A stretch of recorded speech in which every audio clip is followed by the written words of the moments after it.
ورحمة الله وبركاته. إن الحمد لله الذي بنعمته تتم الصالحات، الذي علم القرآن وأكرمنا بالإسلام وأنعم علينا بالإيمان. نستغفره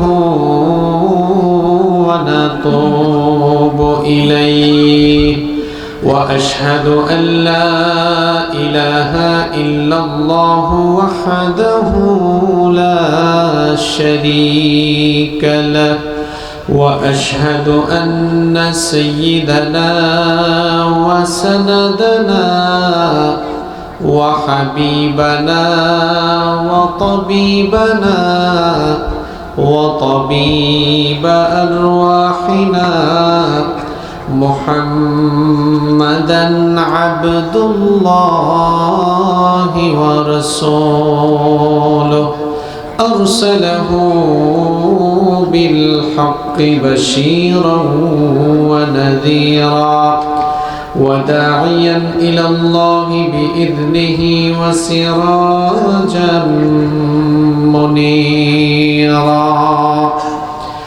أما بعد فقد قال الله تعالى في كلامه المجيد وفي فرقانه الحميد: أعوذ بالله من الشيطان الرجيم. بسم الله الرحمن الرحيم. إن الله وملائكته يصلون على النبي يا أيها الذين آمنوا صلوا عليه وسلموا تسليما. زبان খুলে পড়েন আল্লাহুম্মা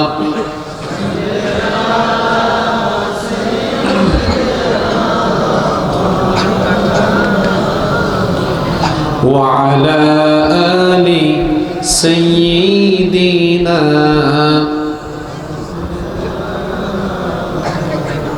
नहीं दो जहां में मिसाले मोहम्मद,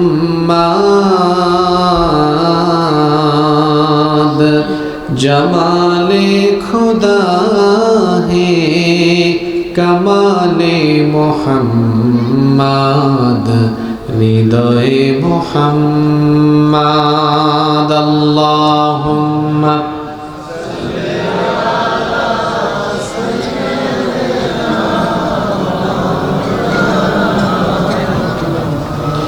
وعلى آل سيدنا.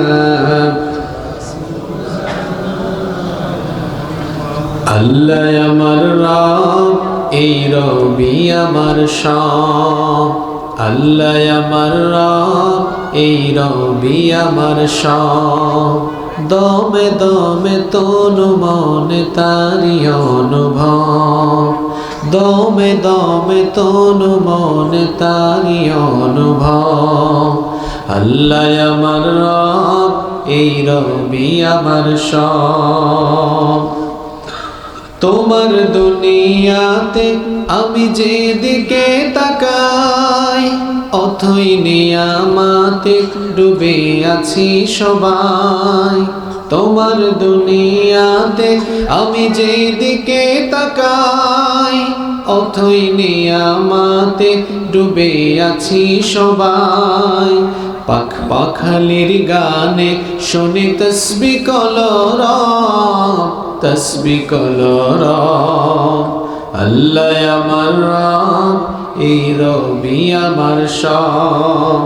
আল্লাহ আমার রব, এই রবি আমার সব। তোমার মদদ পেলে আমি আর না কিছু চাই, তোমার প্রেমের অনল আমি কি দিয়ে নিভাই। তোমার মদদ পেলে আমি আর না কিছু চাই, তোমার প্রেমের অনল আমি কি দিয়ে নিভাই।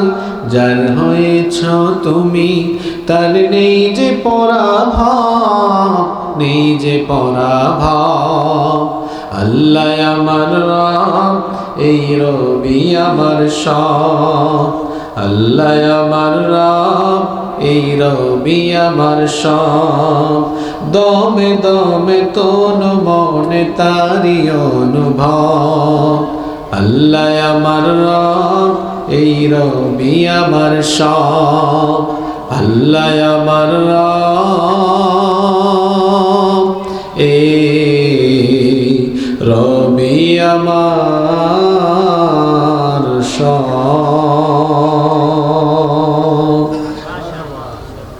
বাংলাদেশের ঐতিহ্যবাহী নাটোর জেলার লালপুর উপজেলায় অবস্থিত ধুপইল মণ্ডলপাড়া যুব সমাজের উদ্যোগে আয়োজিত 2 দিন ব্যাপী নবম বার্ষিক তাফসীরুল কোরআন মাহফিলের আজকের প্রথম রজনীর মুহতারাম শ্রদ্ধাভাজন সভাপতি, ধুপইল মণ্ডলপাড়া জামে মসজিদের সম্মানিত সভাপতি, এই এলাকার সকলের শ্রদ্ধাভাজন ব্যক্তিত্ব জনাব আলহাজ মোহাম্মদ জালাল উদ্দিন মণ্ডল, হাইয়াহুল্লাহ ওয়া আতালাল্লাহু উমরাহ ওয়া বারাকাল্লাহু ফি হায়াতিহি ওয়া জাআলাহুল্লাহু মিনাল ইবাদিল মুখলিসিন।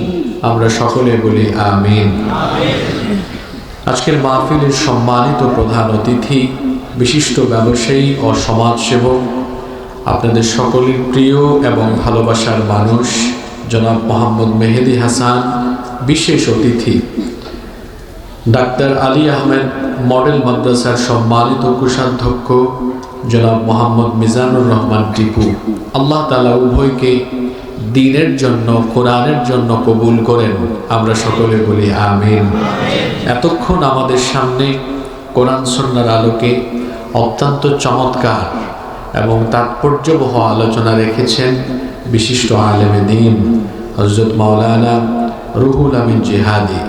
আল্লাহ তাআলা ওনাকে হায়াতান তয়্যিবা, সিহহাতান কুল্লিয়া দান করেন এবং আজকে যত উলামায়ে কেরাম কথা বলেছেন, আল্লাহ তাআলা সকলকে ইলমে আমলে সমৃদ্ধি দান করেন। আমরা বলি আমিন।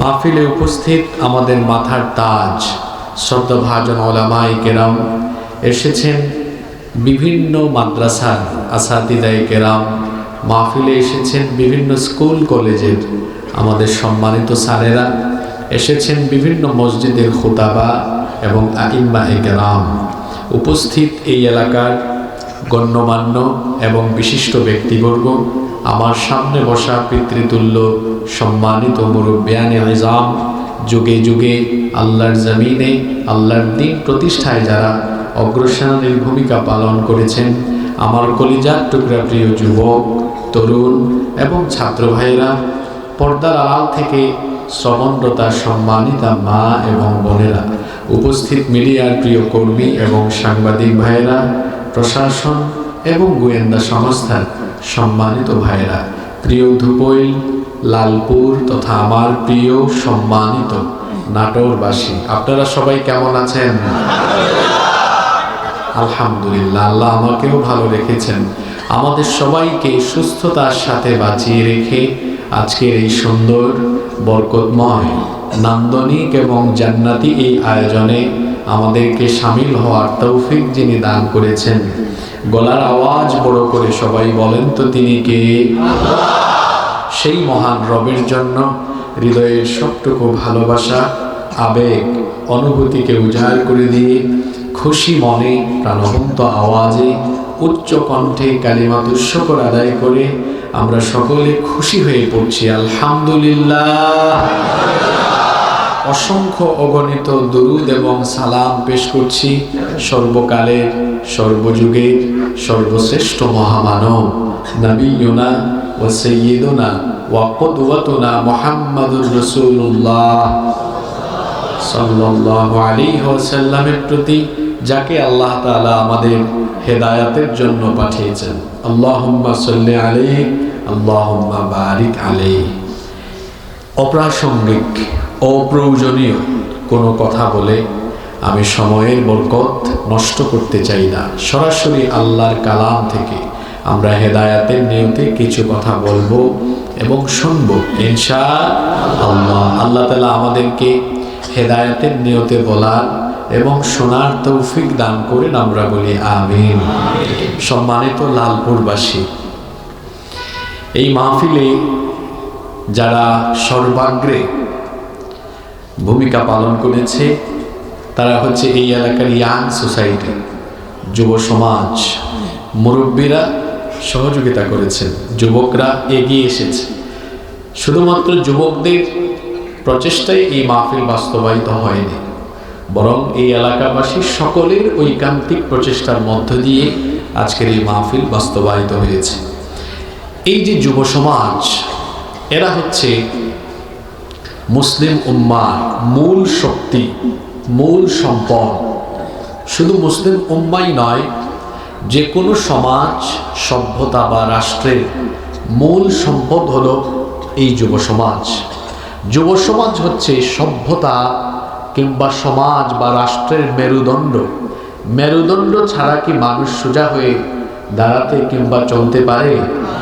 মেরুদণ্ড ছাড়া যেমন মানুষ সোজা কিংবা দাঁড়াতে বা সোজা হয়ে চলতে পারে না, ঠিক তেমনি একটা দেশের, একটা সমাজের, একটা রাষ্ট্রের যুব সমাজ যদি ধ্বংস হয়ে যায়, তাহলে ওই সমাজ বা রাষ্ট্র কোনোদিনও পৃথিবীর বুকে মাথা উঁচু করে দাঁড়াতে পারে না। কারণ ওই জাতির যুবকরা পথভ্রষ্ট, ওই জাতির যুবকরা নষ্ট হয়ে গিয়েছে, সেজন্য এই জাতি আর দাঁড়াতে পারে না। আর যেই সমাজ বা রাষ্ট্রের যুব সমাজ যত বেশি উন্নত, সমৃদ্ধ, সচেতন, ওই সমাজ বা রাষ্ট্র পৃথিবীতে তত বেশি উন্নত বা সমৃদ্ধ। আমার সাথে আপনারা একমত না দ্বিমত? কারণ আপনারাই আমাকে বলেন তো, মানুষের জীবনে যে কয়েকটা স্টেপ বা পর্যায় আছে, শিশুকাল, কৈশোরকাল, যৌবনকাল, প্রৌঢ় এবং বৃদ্ধকাল, এই 5টা পর্যায়ের মধ্যে মানুষের শরীরে শক্তি থাকে কোন সময়ে বেশি? যৌবনকালে। এই সময় তার শরীরে সবচেয়ে বেশি শক্তি এবং সামর্থ্য থাকে। এজন্য আল্লামা ইমাম কুরতুবী রাহিমাহুল্লাহ তিনি যৌবনকালকে কচু পাতার পানির সঙ্গে তুলনা করেছেন। কিসের সঙ্গে? কচু পাতার পানির সঙ্গে। নিশ্চয়ই আপনাদের এলাকায় কচু গাছ আছে, দেখবেন কচু পাতায় পানি যখন পড়ে, এই পাতার উপরে পানি টলমল টলমল করে, এবং দেখলে মনে হয় এই পানি যে কোনো মুহূর্তে পড়ে যেতে পারে। যৌবনকালকে কেন কচু পাতার পানির সঙ্গে তুলনা করা হয়েছে? কারণ যৌবনকাল আমাদের জীবনের এমন এক বিশেষ পর্যায়ে থাকে, এটা টলমল টলমল করে। যদি আপনি এখানে ভাই অসচেতন হয়ে পড়েন, জীবনটা নষ্ট হয়ে যাবে। আর যদি যৌবনকাল কাজে লাগাতে পারেন, কেরিয়ারও সুন্দর, দুনিয়ায়ও আপনি সফল, আখিরাতেও সফল হয়ে যাবেন। আল্লাহু আকবার। এজন্য যৌবনকাল মানুষের হায়াতের সবচেয়ে দামি দৌলত। Youth is called the golden season of human life. যৌবনকালকে মানুষের জীবনের স্বর্ণালী সময় বলা হয়। আপনি চিন্তা করে দেখুন, পৃথিবীতে যতগুলো বিপ্লব, যতগুলো আন্দোলন সফল হয়েছে, প্রত্যেকটা বিপ্লব বা আন্দোলনে যুব সমাজের সবচেয়ে বেশি ভূমিকা ছিল। আপনি চিন্তা করে দেখুন, সেই চীন বিপ্লব, ফরাসি বিপ্লব থেকে নিয়ে শুরু করে আমাদের এই সাবকন্টিনেন্ট, এই ভারতীয় উপমহাদেশের যত আন্দোলন আপনি দেখেন, 52, 69, 71, 90, সর্বশেষ 24, সবচেয়ে বেশি স্যাক্রিফাইস কাদের? আপনারাই বলেন সবচেয়ে বেশি স্যাক্রিফাইস কাদের? যুবকদের। আর যদি ইসলামী দৃষ্টিভঙ্গিতে চিন্তা করেন, বদরে, ওহুদে, খায়বারে, খন্দকে, যুগে যুগে প্রতিটি ক্ষেত্রে, প্রতিটি যুদ্ধে, প্রতিটি সংগ্রামে সবচাইতে বেশি যারা কন্ট্রিবিউশন রেখেছে তারা কারা? যুবকরা। এই যে আপনাদের এই এলাকা ধুপই, এই এলাকা তখন সবচেয়ে বেশি সমৃদ্ধ হবে যখন এই এলাকার সব যুবকরা ভালো হয়ে যাবে। আপনাদের লালপুর খুব উন্নত হয়ে যাবে যখন এই এলাকার প্রত্যেকটা ছেলে পেলে নামাজি হবে, ভদ্র হবে, নম্র হবে, বিনয়ী হবে, কর্মঠ হবে, পরিশ্রমী হবে, দক্ষ হবে, মানব সম্পদে রূপান্তর হবে। এই গোটা এলাকা পরিবর্তন হয়ে যাবে। কারণ যুবকরা হচ্ছে ড্রাইভারের মতো, চালকের মতো। যুব সমাজ যেদিকে যায় গোটা সমাজ সভ্যতার লক্ষ্য উদ্দেশ্য ঠিক ওই দিকেই ছুটে যায়। এজন্য আমি যুবকদেরকে এইভাবে বলি, যুবকরা হলো তুফানের মতো। বৈশাখ মাসের তুফান যেমন গাছের ডালপালাকে উড়িয়ে নিয়ে যায়, যুবকরা যদি ঐক্যবদ্ধ হতে পারে, যুবকদের এই গণজোয়ার যেদিকে যাবে দেখা যাবে মিথ্যার বাতিল শক্তি চূর্ণ বিচূর্ণ হয়ে যায়। যুবকরা হচ্ছে নদীর স্রোতের মতো, নদীর স্রোতের সামনে যা আসে তা যেমন ভেসে যায়, যুবকদের গণজোয়ায় যেদিকে যায় পৃথিবীর যত বড় পরাশক্তি হোক না কেন সেই জোয়ারে তারাও ভেসে যায়। যুবকরা হচ্ছে সভ্যতা বিনির্মাণের মূল কারিগর। আলহামদুলিল্লাহ, আমি খুব খুশি হয়েছি এখানে উপস্থিতিও বেশিরভাগ যুবক দেখা যাচ্ছে। আমার যাকে দাওয়াত করেছেন তিনিও একজন যুবক। আমাদের দেশটাকে এগিয়ে নিয়ে যাওয়ার জন্য দরকারও বেশি। তার মানে আমাদের চাচাদের দরকার নাই? অবশ্যই দরকার আছে। তারা হচ্ছেন আমাদের মুরব্বী, তাদের দিক নির্দেশনা, তাদের অভিজ্ঞতা লব্ধ প্রত্যেকটা কথা আমাদের জন্য প্রেরণা। কিন্তু মূল কাজ করে কারা? আমাদের মুসলিম উম্মার এই যুব সমাজকে নষ্ট করার জন্য, চরিত্রহীন বানানোর জন্য পৃথিবীতে শয়তানি উপাদান, ধ্বংসের উপাদান এখন ছড়িয়ে দেওয়া হয়েছে। জোরে বলেন তো, কম না বেশি? এই যুব সমাজ যেন নষ্ট হয়ে যায়। আজ এই যুব সমাজ তারা যেন মাথা উঁচু করে দাঁড়াতে না পারে। কত রকমের ষড়যন্ত্র চক্রান্ত করে যুব সমাজকে চেপে ধরে রাখা হয়েছে। যুব সমাজ আজ নানা সমস্যায় জর্জরিত। আমি 2 বছর আগে আপনাদের এই মাহফিলে এসেছিলাম, মনে আছে? আমি কিন্তু যে টপিক ধরি ওইটা শেষ পর্যন্ত নিয়ে ছাড়ি, অমনোযোগী হইেন না। আজকে এমন কিছু কথা শুনবেন যা সচরাচর সব জায়গায় আপনি শুনেন না, মনোযোগী থাকবেন ইনশাআল্লাহ। যুবকরা এখন নানাবিধ সমস্যায় জর্জরিত। এই সমস্যার লিস্ট যদি আমি করি বিরাট লম্বা একটা তালিকা হবে, কিন্তু আমি যদি একেবারে মৌলিক বেসিক প্রবলেমগুলোকে তালিকাভুক্ত করি, আমার মনে হয় বর্তমানে আমাদের এই সমাজে যুব সমাজ এই 5টা সমস্যায় সবচেয়ে বেশি আক্রান্ত। আপনারা শোনার পরে আমার মনে হয় আপনারাও একমত হতে বাধ্য হবেন। আমি বলি, আমি সমস্যা বলে এখান থেকে উঠে যাব না। এটা তো পলিটিক্যাল মাহফিল না, এটা তাফসিরুল কোরআন মাহফিল। সুতরাং যে 5টা সমস্যার কথা বলবো, এই 5টা সমস্যার কোরআনিক সলিউশন। আপনাদের কি মনে হয় কোরআনে এই সমাধান আছে না নাই? অবশ্যই আছে। এই 5টা সমস্যার কোরআনিক সলিউশন কি সরাসরি আমরা আজকে জানব ইনশাআল্লাহ। চলেন তো আগে দেখি এই 5টা সমস্যার সাথে আগে আপনাদেরকে একমত করাতে পারি কিনা দেখি। আমি জোর জবরদস্তি করব না, দ্বিমত হলেও সরাসরি বলবেন দ্বিমত। 1, বর্তমানে আমাদের সমাজ বা দেশে যুবকদের মধ্যে বেকারত্ব বেশি। মাস্টার ডিগ্রি কমপ্লিট করে সার্টিফিকেট নিয়ে নিয়ে ঘুরে দেখা যাচ্ছে পদের সংখ্যা কম, ক্যান্ডিডেটের সংখ্যা বেশি। যখন কোনো সমাজে বা রাষ্ট্রে বেকারের সংখ্যা বৃদ্ধি পায়, তখন সেই সমাজ বা রাষ্ট্রে অপরাধের পরিমাণও বৃদ্ধি পায়। পকেটে পয়সা নাই, এই ছেলে কি করবে? ও চুরি করে, ডাকাতি করে, ছিনতাই করে, চাঁদাবাজি করে, কিশোর গ্যাংয়ে যুক্ত হয়। নানাবিধ সমাজ বিধ্বংসী, রাষ্ট্র বিধ্বংসী অপরাধে যুক্ত হয়। কখন? বেকার থাকে যখন। বেকারত্ব সমস্যা, দারিদ্রতা। আপনারা দেখবেন আমাদের দেশে 20 থেকে 35 বছর বয়সী বেশিরভাগ তরুণ যুবক বেকার। একমত না দ্বিমত? যারা দ্বিমত কথা বলেন নাই, আপনারা কোন জায়গায় এত যুবককে কাজে লাগাইছেন আমাদেরকে একটু দেখাইয়েন ভাই। 2, আমাদের যুব সমাজ বর্তমানে মোবাইল, ইন্টারনেটের অপব্যবহার এবং অনলাইন কেন্দ্রিক বিভিন্ন গেমস বা জুয়ায় আসক্ত।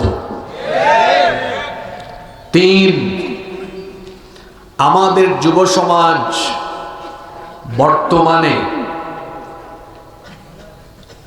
এই একবিংশ শতাব্দীর বেলাল্লাপনা, নগ্নতায় আক্রান্ত হয়ে জেনা ব্যভিচারের সাগরে ডুবন্ত অবস্থায় আছে। 4, আমাদের যুব সমাজ বর্তমানে আরো একটি সমস্যায় মারাত্মকভাবে আক্রান্ত। অসৎ, চরিত্রহীন নেতৃত্বের আগ্রাসন দিয়ে যুব সমাজের যৌবনের আবেগকে ব্যবহার করে তাদের যৌবনকে বাজারের পণ্য বানিয়ে তাদের জীবনকে নষ্ট করে দেওয়া এক ধরনের অপচেষ্টা সমাজে আমরা দৃশ্যমান দেখি। 5, আমাদের যুব সমাজকে দ্বীনি শিক্ষা থেকে বঞ্চিত করার জন্য তারা যেন দ্বীন না শিখে তাদের শিক্ষা কার্যক্রম থেকে দ্বীনকে টোটালি বাদ দিয়ে দেওয়া হয়েছে। আমি যে 5টা সমস্যার কথা বলেছি, এই 5টা সমস্যা কি বিদ্যমান আছে না নাই? এবার বলেন 5টা সমস্যার সমাধান আল্লাহর কিতাবের ভেতরে আছে না নাই? 1 নম্বরে আজকে টাকা পয়সার ওয়াজ শুরু করেছি। কেন জানেন? পেটে ক্ষুধা থাকলে তো নামাজেও খুশু আসে না। এই ছেলেপুলেগুলো বেকার কেন? তাদের কাজের ব্যবস্থা হলো না কেন? কেন তারা এখনো বেকারত্বে ভুগছে? কেন 25-26 বছর হয়েছে বিয়ে শাদী করতে পারে না? টাকা নাই, পয়সা নাই। এই বেকারত্ব সমস্যা কেন আছে? আমি আগেই বলেছি, বেকার যত বেশি থাকবে সমাজে, অপরাধ তত বেশি বাড়বে। ইসলাম এমন একটি জীবন ব্যবস্থা, আল্লাহ এমন একটি কিতাব আমাদেরকে দিয়েছেন, এই কিতাবের ভেতরে আল্লাহ তাআলা মানুষের অর্থনৈতিক মুক্তির ফর্মুলা দিয়েছেন। সুবহানাল্লাহ পড়বেন না? যাতে করে সমাজে অপরাধ বন্ধ হয়। এই যে যুবক তরুণ যারা আছেন তাদের জন্য কাজের ব্যবস্থা হয়। আল্লাহ কি সুন্দর ফর্মুলা কোরআনে দিয়েছেন। আচ্ছা বলেন তো, এই যে তরুণ যুবকরা এখানে আছেন তাদের কাজের ব্যবস্থা করে দেওয়া সমাজ বা রাষ্ট্রের কি দায়িত্ব না? জোরে বলতে হবে, দায়িত্ব না? আমরা কি এটা করতে পেরেছি? আপনি জাপান, চীনের দিকে তাকিয়ে দেখেন, তাদের জনসংখ্যা আমাদের থেকে অনেক বেশি, আয়তনের তুলনায় তাদের জনসংখ্যা অনেক বেশি, কিন্তু তারা জনসম্পদ, তারা তাদের মানুষদেরকে, জনগণকে, জনসম্পদকে মানব সম্পদে রূপান্তর করতে পেরেছে। কর্মমুখী শিক্ষা, এবং প্রত্যেকেই যেন বেকারত্ব থেকে বের হয়ে মর্যাদাজনক কাজের মাধ্যমে তাদের জীবনকে সচ্ছল স্বনির্ভর করতে পারে, সেই ব্যবস্থা তারা সেখানে করেছে। আমরা করতে পারিনি, এজন্য আমাদের যুবকরা আজকে বেকার। কিন্তু আল্লাহর কোরআনে এমন ফর্মুলা আছে, এটা আপনারা মানলে আপনারা সবাই স্বনির্ভর সচ্ছল হয়ে যাবেন। কোরআনে যে এই ফর্মুলা আছে, আপনাদের বিশ্বাস হয়? ইসলাম এমন কোন সমাজ চায় না যেখানে এই ধুপোল এলাকার কিছু মানুষ 3 বেলা খাবার খাবে আর কিছু মানুষ না খেয়ে থাকবে। লালপুরের কিছু মানুষের বাড়ি থাকবে, কিছু মানুষ রাস্তায় ঘুমাবে। ইসলাম এমন বেইনসাফি আর বৈষম্যের সমাজ চায় না, বরং ইসলাম চায় এমন একটা সমাজ সবার পেটের ভেতরে খাবার থাকবে, সবার থাকার জায়গা থাকবে, মৌলিক চাহিদা যেন পূরণ হয়। এমন ইনসাফের, সাম্যের এবং সচ্ছলতার, সমৃদ্ধের সমাজ ব্যবস্থা ইসলাম কায়েম করতে চায়। এই সমাজ ব্যবস্থা এটা প্রতিষ্ঠা করার জন্য আগে সমাজ থেকে দারিদ্রতা, বেকারত্ব এবং অর্থনৈতিক দৈন্যদশা দূর করতে হবে। এজন্য দারিদ্রতা, বেকারত্ব, অর্থনৈতিক দৈন্যদশা দূর করার জন্য আমার রব এই কোরআনের ভেতরে যাকাতের মতো চমৎকার ফর্মুলা দিয়েছেন। কিন্তু দুঃখের কথা হলো আমাদের দেশের বেশিরভাগ মানুষ এই যাকাতের ফর্মুলা বা কনসেপ্টের কিছুই বুঝে না। দেখা যায় তারা যাকাতের নামে কেউ শাড়ি লুঙ্গি বিতরণ করে, গরিবের সাথে তামাশা করে, কেউ বা আবার 200, 400, 500, 1000 টাকা দিয়ে গরিবের সাথে তামাশা করে। যাকাতের নামে যারা শাড়ি লুঙ্গি বিতরণ করে, যাকাতের নামে যারা গরিবদেরকে 200, 400, 500, 1000 টাকা দেয়, এদের যাকাতই আদায় হয় না। কারণ যাকাত কেন ফরজ করা হয়েছে এটা আগে বোঝা দরকার। যাকাতের বিধান এই কারণে দেওয়া হয়েছে যাতে আপনি যাকাত যাকে দিবেন, যেই ব্যক্তিকে দিবেন, সে যেন আগামীতে আর যাকাত খাওয়ার উপযুক্ত না থাকে। যাকে আপনি দিবেন সে যেন পরের বছর সচ্ছল হয়, স্বনির্ভর হয়ে যায়। কিন্তু আপনি কি তামাশা শুরু করেছেন? এক ব্যক্তিকে আজকে 10 বছর ধরে যাকাত দেন, সে যাকাতের লাইনেই আছে, এখনো বের হতে পারে না। এটা কেমন যাকাত দিলেন? এরকম করে যাকাত হয় না।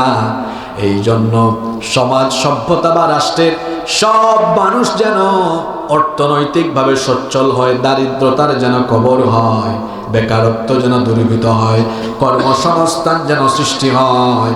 এই জন্য যাকাতের বিধানকে আল্লাহ তাআলা ব্যক্তির সাথে সম্পর্কিত না করে যাকাতের বিধানকে আল্লাহ রাষ্ট্রের সাথে সম্পর্কিত করেছেন। ঘুমাই ঘুমাই শুনিয়েন না। বলেন তো দেখি কথাটা কি বললাম? যাকাতের বিধানটা আল্লাহ ব্যক্তির সাথে সম্পর্কিত করেছেন না রাষ্ট্রের সাথে? আপনি বলবেন হুজুর দলিলটা কোথায়? আমি আয়াত, সূরা নাম্বার, আয়াত নাম্বারও বলি, বাড়ি গিয়ে মিলিয়ে দেখিয়েন। আল্লাহ তাআলা কোরআনে কারীমের 22 নাম্বার সূরা, সূরাতুল হজের 41 নাম্বার আয়াতে বললেন, আল্লাযীনা ইম্মাক্কান্নাহুম ফিল আরদি আকামুস সালাতা ওয়া আতাউয যাকাতা ওয়া আমারু বিল মা'রুফি ওয়া নাহাউ আনিল মুনকার ওয়ালিল্লাহি আকিবাতুল উমুর। আল্লাহ তাআলা বলছেন, আর যদি আমি মুমিনদেরকে জনপদ বা রাষ্ট্র পরিচালনার দায়িত্ব দেই, 1 নম্বরে তারা সালাত কায়েম করবে, 2 নম্বরে তারা যাকাত আদায় করবে। এখানে যাকাতটাকে সম্পর্কিত করা হলো রাষ্ট্রের সাথে। কেন? কারণ ব্যক্তি যখন যাকাত দেয় তখন এটার বেনিফিট মানুষ কম পায়, আর যখন রাষ্ট্র আদায় করে রাষ্ট্র দেয় তখন মানুষেরা বেশি সুবিধা পায়। একটু উদাহরণ দিয়ে বুঝাই। একবার আমার দিকে তাকান তো সবাই। এখানে আমরা কয়জন আছি? 3, 4, 5, 6, 7, 8। খেয়াল করেন, প্র্যাকটিক্যালি বুঝাই।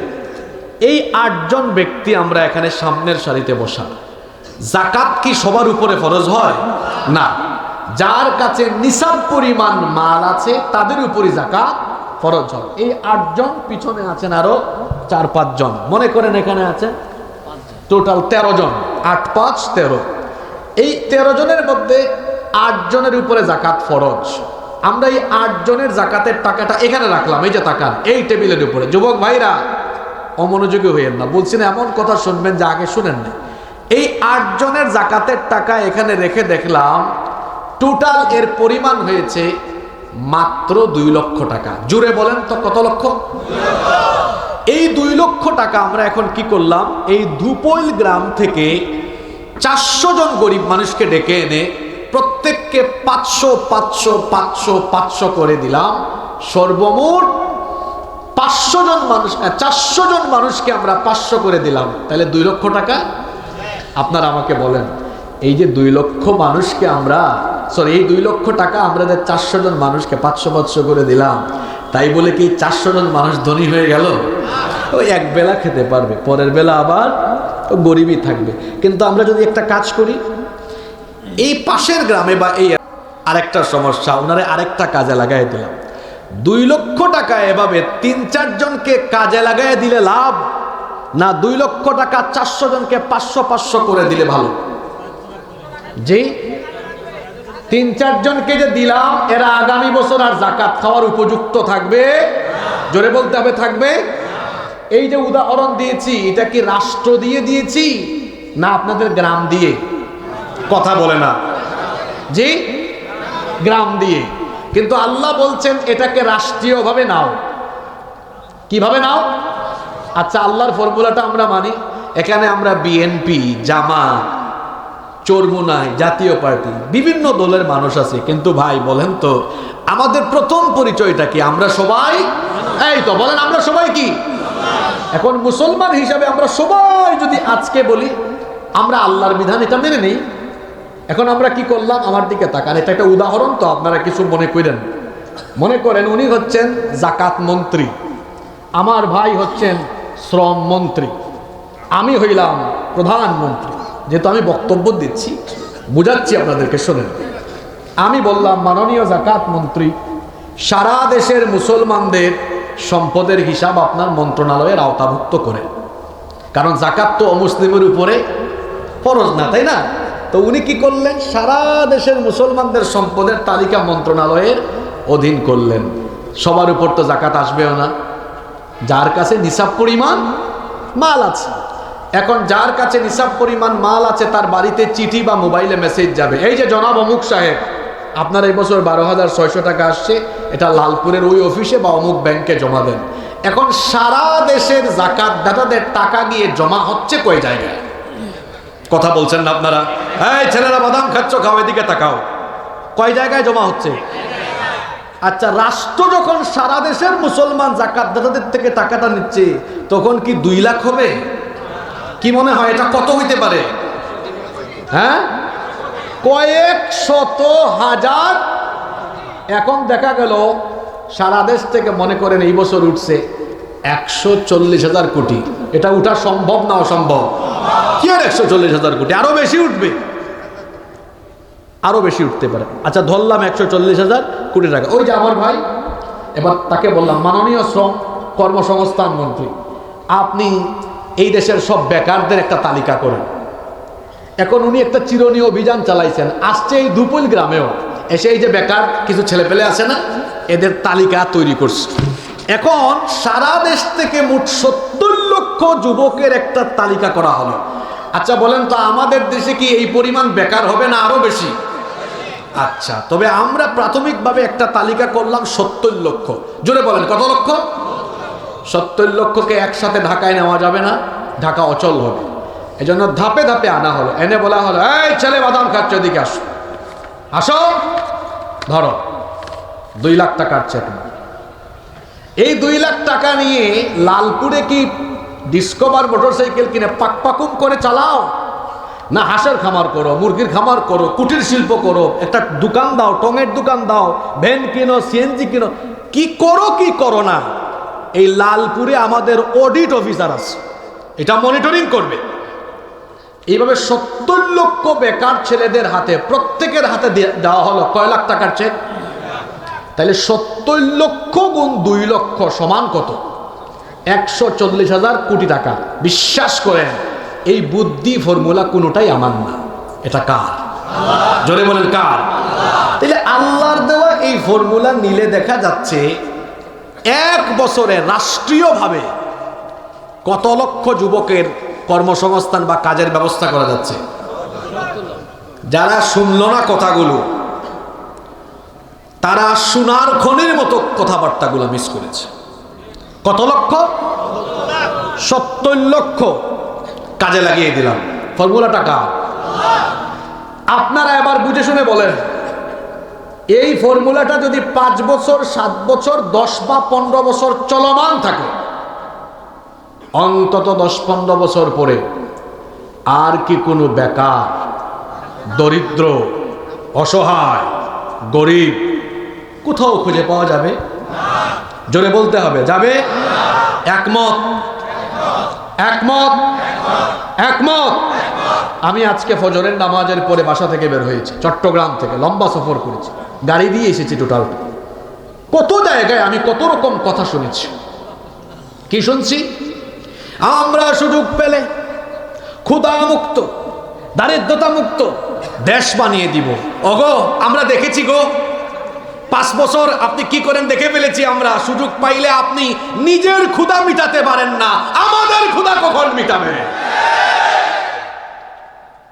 আসেন আমরা যারা বিএনপি, জামাত, চরমুনাই, হেফাজত, জাতীয় পার্টি, যে যে দল করি, এটা আমাদের পরিচয়। আমাদের প্রথম পরিচয় আমরা মুসলমান। আসেন মুসলমান হিসাবে আল্লাহর দেওয়া এই যাকাতের ফর্মুলা, কুরআনিক ফর্মুলা যদি গ্রহণ করি, এই সমস্যার সমাধান হবে। আমি আল্লাহর কালাম হাতে নিয়ে বললাম, চ্যালেঞ্জ করছি, যদি আপনারা সারা দেশের মুসলমানরা, সারা দেশের মানুষ এই ফর্মুলা মেনে নেন, দেশ স্বাধীন হয়েছে 56 বছর, গরিব থেকে গেছে, এখনো দারিদ্রতা থেকে গিয়েছে, বেকারত্ব রয়ে গিয়েছে। একবার শুধু এই ফর্মুলা মেনে নেন, 10 বছরে বাংলাদেশ বদলে যাবে, বেকারত্বের কবর হয়ে যাবে, দারিদ্রতা থাকবে না। দল মত বাদ দিয়ে এবার একটু নিরপেক্ষ মগজ নিয়ে বলেন তো, আমার সাথে একমত না দ্বিমত আপনারা? আমি আগেই বলেছি, কোরআনের মাহফিলগুলোকে মাহফিলের মতো রাখা উচিত। এখানে দলীয় দৃষ্টিভঙ্গি নিয়ে কথা বলাও উচিত নয়, দলীয় দৃষ্টিভঙ্গি নিয়ে কথা শোনাও উচিত নয়। এখানে আপনি কথা শুনবেন, বলবেন হেদায়েতের নিয়তে, শুনবেনও হেদায়েতে। এখন আপনারা আমাকে বলেন, আমি যে প্রথম সমস্যার কথা বললাম, দারিদ্রতা, বেকারত্ব, যুবক ভাইরা বলেন, এই দারিদ্রতা বেকারত্ব নিরসনের জন্য, কর্মসংস্থানের জন্য, এই যে এত শত শত বছর ধরে মানুষ বিভিন্ন ফর্মুলা দেয়, সুদ ভিত্তিক অর্থনৈতিক ফর্মুলা, এটা ভালো না আল্লাহর দেওয়া ফর্মুলা ভালো? জোরে বলতে হবে, কার দেওয়া ফর্মুলা ভালো? আরো জোরে কার? তাহলে পৃথিবীর সুদ ভিত্তিক অর্থ ব্যবস্থা, প্রবর্তকদের তৈরি সেই অর্থ ব্যবস্থা কিংবা সেই কানুনকে লাথি দিয়ে ডাস্টবিনে ফেলে দেন, আল্লাহর দেওয়া তরিকাকে গ্রহণ করে নেন, মুক্তি পাবেন। নইলে গরিবের জাত গরিবই থাকবে। এখন আসেন, কোরআন থেকে তো আয়াত বললাম, বাস্তব উদাহরণ দিলাম, এবার একটু আরেকটু বলি যে পৃথিবীতে এই জামানা এরকম যাকাত রাষ্ট্র আদায় করে রাষ্ট্র দিলে এরকম সুফল পাওয়া যায়, এইরকম কি পৃথিবীতে কখনো এই চিত্র দেখা দিয়েছিল? যারা বলছে না, তাদের পড়ালেখার অভাব আছে, এদের পড়ালেখা করতে হবে। এখানে আলেমরা বসে আছেন, আলেমদেরকে জিজ্ঞেস করেন, এই সিস্টেমটা রাসূল চালু করে গেলেন, খোলাফায়ে রাশেদার আমল গেল, একজন খলিফার নাম বলছি, ওমর ইবনে আব্দুল আজিজ রহমতুল্লাহি আলাইহির জামানায় এসে দেখা গেল, রসুলের জামানা থেকে শুরু হলো, আর উনার জামানায় এসে দেখা গেল মানুষ যাকাতের টাকা নিয়ে রাস্তায় রাস্তায় ঘুরে, যাকাত খাওয়ার কোনো মানুষই পাওয়া। এজন্য বলছে, যারা না বলছে পড়ালেখার অভাব আছে, একটু পড়ালেখা করবেন। এখন আপনারা বলবেন, আরেক প্রশ্ন মাথায় আসছে, আমি জানি যে কেউ যদি 15-20 বছর পরে যাকাত খাওয়ার না থাকে, তো আমরা দিব কাকে? টেনশন করেন না, এখানে 8টা খাত দেওয়া হয়েছে। কয়টা খাত? কোরআনে যাকাতের কয়টা খাত? প্রয়োজনে বিদেশ পাঠাবো, যেখানে গরিব আছে, অথবা আরো আছে না, ইন্নামাস সাদাকাতু ওয়াল ফুকা, ইন্নামাস সাদাকাতু লিল ফুকারাই ওয়াল মাসাকিনি ওয়াল আমিলিনা আলাইহা ওয়াল মুআল্লাফাতি কুলুব ওয়া ফির রিকাব ওয়াল গারিমিনা, আছে না ইলা আখির 8টা খাত। যে কোনো খাতে আমরা দিব, কোনো অসুবিধা নেই। কিন্তু এই ফর্মুলা মানলে বেকারত্ব আর থাকবে? এত বেকার কেন আমার দেশে? বেকারত্ব দূর করতে পারেন না, এই ফর্মুলা নেন, দূর হয়ে যাবে ইনশাআল্লাহ। নাম্বার 2, 2 নাম্বার কি বলেছিলাম? আমাদের যুব সমাজ এখন মোবাইল আর তথ্য প্রযুক্তির ফিতনায় আক্রান্ত। আপনারা মিলিয়ে দেখবেন, যারা স্কুলে পড়ে, কলেজে পড়ে, ইউনিভার্সিটিতে পড়ে, এমনকি গ্রামে গঞ্জে যে সকল কিশোর তরুণ যুবক আছে, বেশিরভাগকেই দেখবেন মোবাইলের অপব্যবহারে আক্রান্ত, তথ্য প্রযুক্তির অপব্যবহার করছে।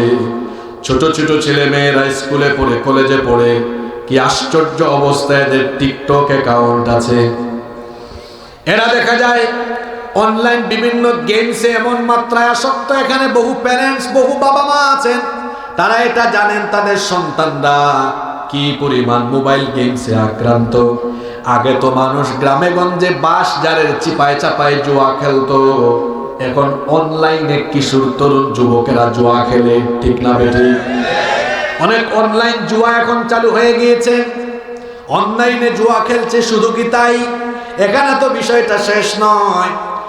এই যুবক তরুণ কিশোর ছেলেরা মোবাইলে এত মাত্রায় আক্রান্ত হয়েছে, আসক্ত হয়েছে, রাত ৩টা ৪টা পর্যন্ত মোবাইলেই পড়ে থাকে। আমার সাথে আপনারা একমত না দ্বিমত? এই যে দেখেন আমার ডানে বামে কিছু চাচারা এখানে বসে আছেন, চেহারাগুলো দেখেন, ৭০-৮০ বছর হয়েছে, চেহারা কত নাদুস নুদুস এখনো। কারণ তারা যখন আমাদের বয়সে ছিলেন, তাদের জামানায় মোবাইল ছিল না, ওয়াইফাই ছিল না, ইন্টারনেট ছিল না, টেলিভিশন ছিল না। এই জন্য সন্ধ্যার পরে বড়জোর রাত ৮টা ৯টা এর বেশি জেগে থাকার মতো কোনো কাজ বা উপাদান তাদের হাতে ছিল। তাড়াতাড়ি ঘুমাতেন, সকালে আবার তাড়াতাড়ি উঠতেন। এই জন্য শরীর স্বাস্থ্য ভালো, কারণ ঘুমের অভ্যাস, খাদ্যাভ্যাস ঠিক আছে। কিন্তু এখন আমাদের হাতে মোবাইল আছে, ওয়াইফাই আছে, ইন্টারনেট আছে, এজন্য রাত ৩টা ৪টা পর্যন্ত এত পরিমাণ আসক্ত থাকে। বেশিরভাগ যুবক আর তরুণ রাত ৩টা ৪টা পর্যন্ত মোবাইলে এখন তাহাজ্জুদ পড়ে, মোবাইলে তাহাজ্জুদ পড়ে। এক একটা চেহারা দেখছেন, গাল ভেঙে, এই যে গালের দুই পাশে মাংস আছে, এটা একেবারে হাড্ডির চিপার ভিতরে ঢুকে গেছে এমনি। এই তোমার এই অবস্থা হয়েছে কেন? তুমি যুবক মানুষ, এই অবস্থা হয়েছে কেন? কারণ তুমি রাত ৩টা ৪টা পর্যন্ত মোবাইল, ইন্টারনেট, অনলাইন জুয়া, অনলাইন গেমস আর গুগলে গিয়ে আজে বাজে সাইডে পড়ে থেকে জেনা বেবিচারের সাগরে ডুব দিয়ে তুমি তোমার জীবনের শ্রেষ্ঠ সম্পদ তারুণ্য আর যৌবনকে বেবিচারের সাগরে ডুব দিয়ে নষ্ট করে ফেলেছো। আপনারা একমত না দ্বিমত? এ সকালবেলা হাটে কেমনে দেখছে? সকালে তো উঠতেও পারে না, ঘুম থেকে 11টায় হাটে, এমন বা মনে হয় এখনই পড়ে যাবে। তুমি বিয়ের আগে তোমার ব্যাটারি ফিউজ হয়েছে কেন? তোমার বউও তো টিকবে না। এখানে যত কিশোর তরুণ যুবক ভাইয়েরা আছেন, আমি আমার ভাইদেরকে আদর করে বুঝায় যাই, যদি এই মোবাইল আর ইন্টারনেট থেকে নিজেকে বাঁচিয়ে রাখতে পারে, ব্যবহার করতে নিষেধ করছি না, অপব্যবহার করতে নিষেধ করছি, যদি শুধু এটা থেকে নিজেকে সেভ করে ফেলতে পারে, ক্যারিয়ার সুন্দর হয়ে যাবে, জীবনটা উন্নত হয়ে যাবে। আর আপনি কি ভাবছেন রাতের বেলা যে আপনি ঘরের লাইট বন্ধ করে দরজা লাগিয়ে আজে বাজে ভিডিও দেখেন, আপনি যে গার্লফ্রেন্ডের সাথে কথা বলেন, আপনি ভাবছেন কেউ শুনে না, আব্বু আম্মু ঘুমায়, কেউ দেখেও না, কেমন করে এটা ভাবলেন? হয়তো বাবা মা কিংবা বাড়ির কেউ জানে না, কেউ দেখে না, কিন্তু একজন তো দেখছেন। জোরে বলেন তিনি কে? আমার রব কোরআনে বলছেন, ইন্নাল্লাহা লা ইয়াখফা আলাইহি শাইউন ফিল আরদি ওয়ালা ফিস সামা। নিশ্চয়ই আকাশ আর জমিনের কোনো কিছু আল্লাহর কাছে গোপন নাই। আল্লাহ অন্য আয়াতে বলছেন, আওয়ালা ইয়ালামুনা আন্নাল্লাহা ইয়ালামু মা ইউসিররুনা ওয়া মা ইউলিনুন। তারা কি জানে না গোপন আর প্রকাশ্য সব যিনি জানেন? গলার আওয়াজ বড় করে সবাই বলেন তিনি কে? ও আমার কিশোর তরুণ যুবক ছাত্র ভাইয়েরা, এই বেবিচারের সাগর থেকে নিজেকে বাঁচান, মোবাইল আর ইন্টারনেটের অপব্যবহার থেকে নিজেকে হেফাজত করেন, চোখের হেফাজত করেন। এই যে আপনি আপনার চক্ষুটাকে মোবাইলের স্ক্রিনের দিকে দিয়ে আজে বাজে ভিডিও দেখছেন, কিয়ামতের দিন আপনার চক্ষু সবকিছু বলে দিবে যার কাছে। জুড়ে বলেন তিনি কে? কান দিয়ে যে বাজে কথা শোনেন, কান সেদিন আল্লাহর দরবারে ফাঁস করে দিবে, বানিয়ে বলছে না শোনেন। আল্লাহ তার কালামের মধ্যে বলছেন, ইন্নাস সামআ ওয়াল বাসারা ওয়াল ফুআদা কুল্লু উলাইকা কানা আনহু মাসউলা। নিশ্চয়ই মানুষের কান, চক্ষু আর অন্তর জিজ্ঞাসিত হবে কার কাছে? জোরে বলেন কার কাছে? এজন্য খবরদার চক্ষু দিয়ে বাজে জিনিস দেখবেন না। মানুষ কালো চশমার আড়ালে কি করে কেউ না জানলেও যিনি জানেন, যিনি দেখেন, জোরে বলেন তিনি কে? এজন্য আল্লাহ বলছেন ইয়ালামু খাইনাতাল আয়ুনি ওয়া মা তুখফিস সুদূর, চোখের খেয়ানতের খবরও তিনি জানেন। আমার আল্লাহর কাছে কোনো বিষয় গোপন নাই, সব কিছু তার কুদরতি চোখের সামনে, তিনি সব কিছুই দেখেন। আমাদের যুবক তরুণ ছাত্র ভাইদেরকে বলবো, এই মোবাইল আর ইন্টারনেটের অপব্যবহার বন্ধ করে দেন। যদি মোবাইল আর ইন্টারনেটের অপব্যবহার বন্ধ করতে পারেন, যারা ছাত্র আছেন আমি বলে গেলাম আপনার কেরিয়ার সুন্দর হবে। অনেক ছেলেরা পরীক্ষায় বাজে রেজাল্ট করে এসএসসিতে ফেল মারে, এইচএসসিতে এ প্লাস পাওয়ার কথা ভালো ছাত্র, শুধু মোবাইলের আসক্তিতে রেজাল্ট নষ্ট হয়ে গিয়েছে। বলেন তো এমন দৃষ্টান্ত আমাদের সমাজে কম বেশ আছে না নাই? আছে, এরকম বহু আছে। এখন আমি তরুণ কিশোর ছাত্র যুবকদেরকে বলি, এই যে প্রযুক্তির ডিপার্টমেন্টটা পৃথিবীতে যারা বেশিরভাগ ক্ষেত্রে নিয়ন্ত্রণ করছে তারা ইহুদি। কারা? আপনারা জানেন পৃথিবীর জনসংখ্যার মোট 1% ইহুদি নয়, আরো কম, কিন্তু গোটা পৃথিবী নিয়ন্ত্রণ করে কারা? কথা বলছেন না তো আপনারা? ইহুদিরা। কেন? কিসের গুণে? জ্ঞানগত যোগ্যতার গুণে। একজন ইহুদি নারী যখন প্রেগনেন্ট হয় তখন সে অতিমাত্রায় পড়ালেখা করে। কেন? কারণ তারা জানে মা পেটের ভেতরে সন্তানকে নিয়ে যত বেশি পড়ালেখা করবে, সন্তানও পড়ালেখার প্রতি উদ্বুদ্ধ হবে। আশ্চর্য কথা কি জানেন? এই ফর্মুলাটা কোরআনের। ফর্মুলাটা কিসের? এখন তো আল্ট্রাস্নো বের হয়েছে, আরো অনেক অত্যাধুনিক যন্ত্রপাতি বের হয়েছে। আজকের চিকিৎসা বিজ্ঞান বলে একজন মা যখন সন্তান পেটে ধারণ করেন, সন্তান পৃথিবীতে আসার 16 সপ্তাহ মানে 4 মাস, a child gets hearing before 16 weeks of birth. সন্তান মার পেটের ভেতর থেকে বের হয়ে দুনিয়াতে আসার 4 মাস আগে থেকেই শুনতে পায়। সুবহানাল্লাহ কইতে ইচ্ছে করলো না? এটা তো চিকিৎসা বিজ্ঞান কিছুদিন আগে বলেছে। এখানে আলেমরা আছেন, জিজ্ঞেস করেন আল্লাহ তাআলা এই কোরআনে যত জায়গায় দৃষ্টিশক্তির কথা, শ্রবণ শক্তির কথা বলেছেন, বাসরের কথা পরে বলেছেন, সামউনের কথা আগে বলেছেন, কত আয়াত আছে। ওয়াজআলা লাকুমুস সামআ ওয়াল আবসারা ওয়াল আফইদা শাহিদা আলাইহিম সামউহুম ওয়া আবসারুহুম ওয়া জুলুদুহুম ইলা আখিরিল আয়া। আধুনিক যুগের মুফাসসিরগণ এই আয়াতগুলোর সায়েন্টিফিক এক্সপ্লেনেশন করেছেন এইভাবে, যেহেতু আল্লাহ কোরআনের সব জায়গায় দৃষ্টিশক্তির কথা বলেছেন পরে, শ্রবণ শক্তির কথা বলেছেন আগে, তার মানে মানুষ দেখে পড়ে শুনে আগে। আপনাদের কি মনোযোগে সমস্যা হচ্ছে? তো জবাব দিবেন।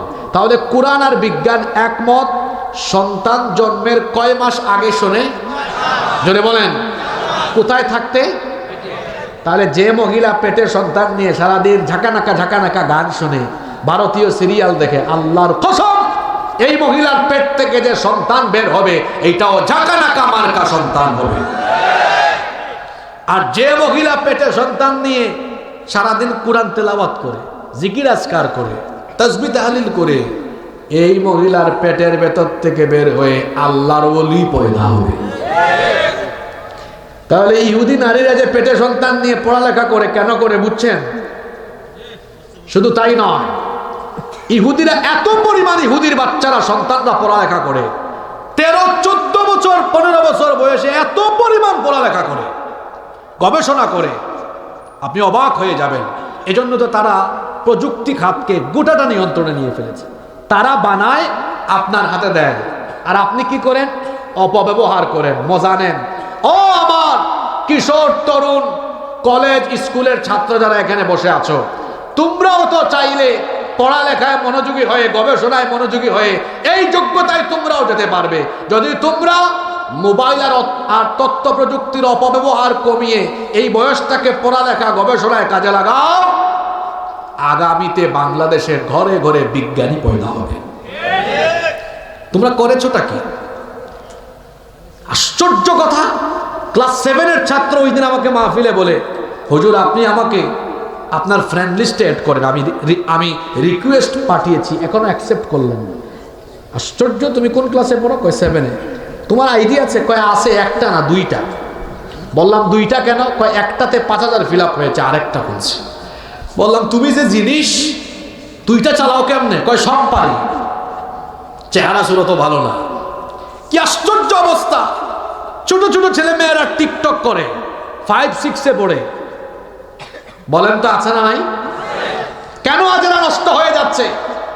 এখানে আপনারা শোনেন, গ্রামগঞ্জের অনেক চাচারা বাবারা জানেন না তাদের সন্তানরা কি করে।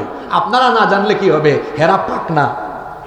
এদের বেশিরভাগই এখন অনলাইন জুয়ায় আসক্ত হয়েছে।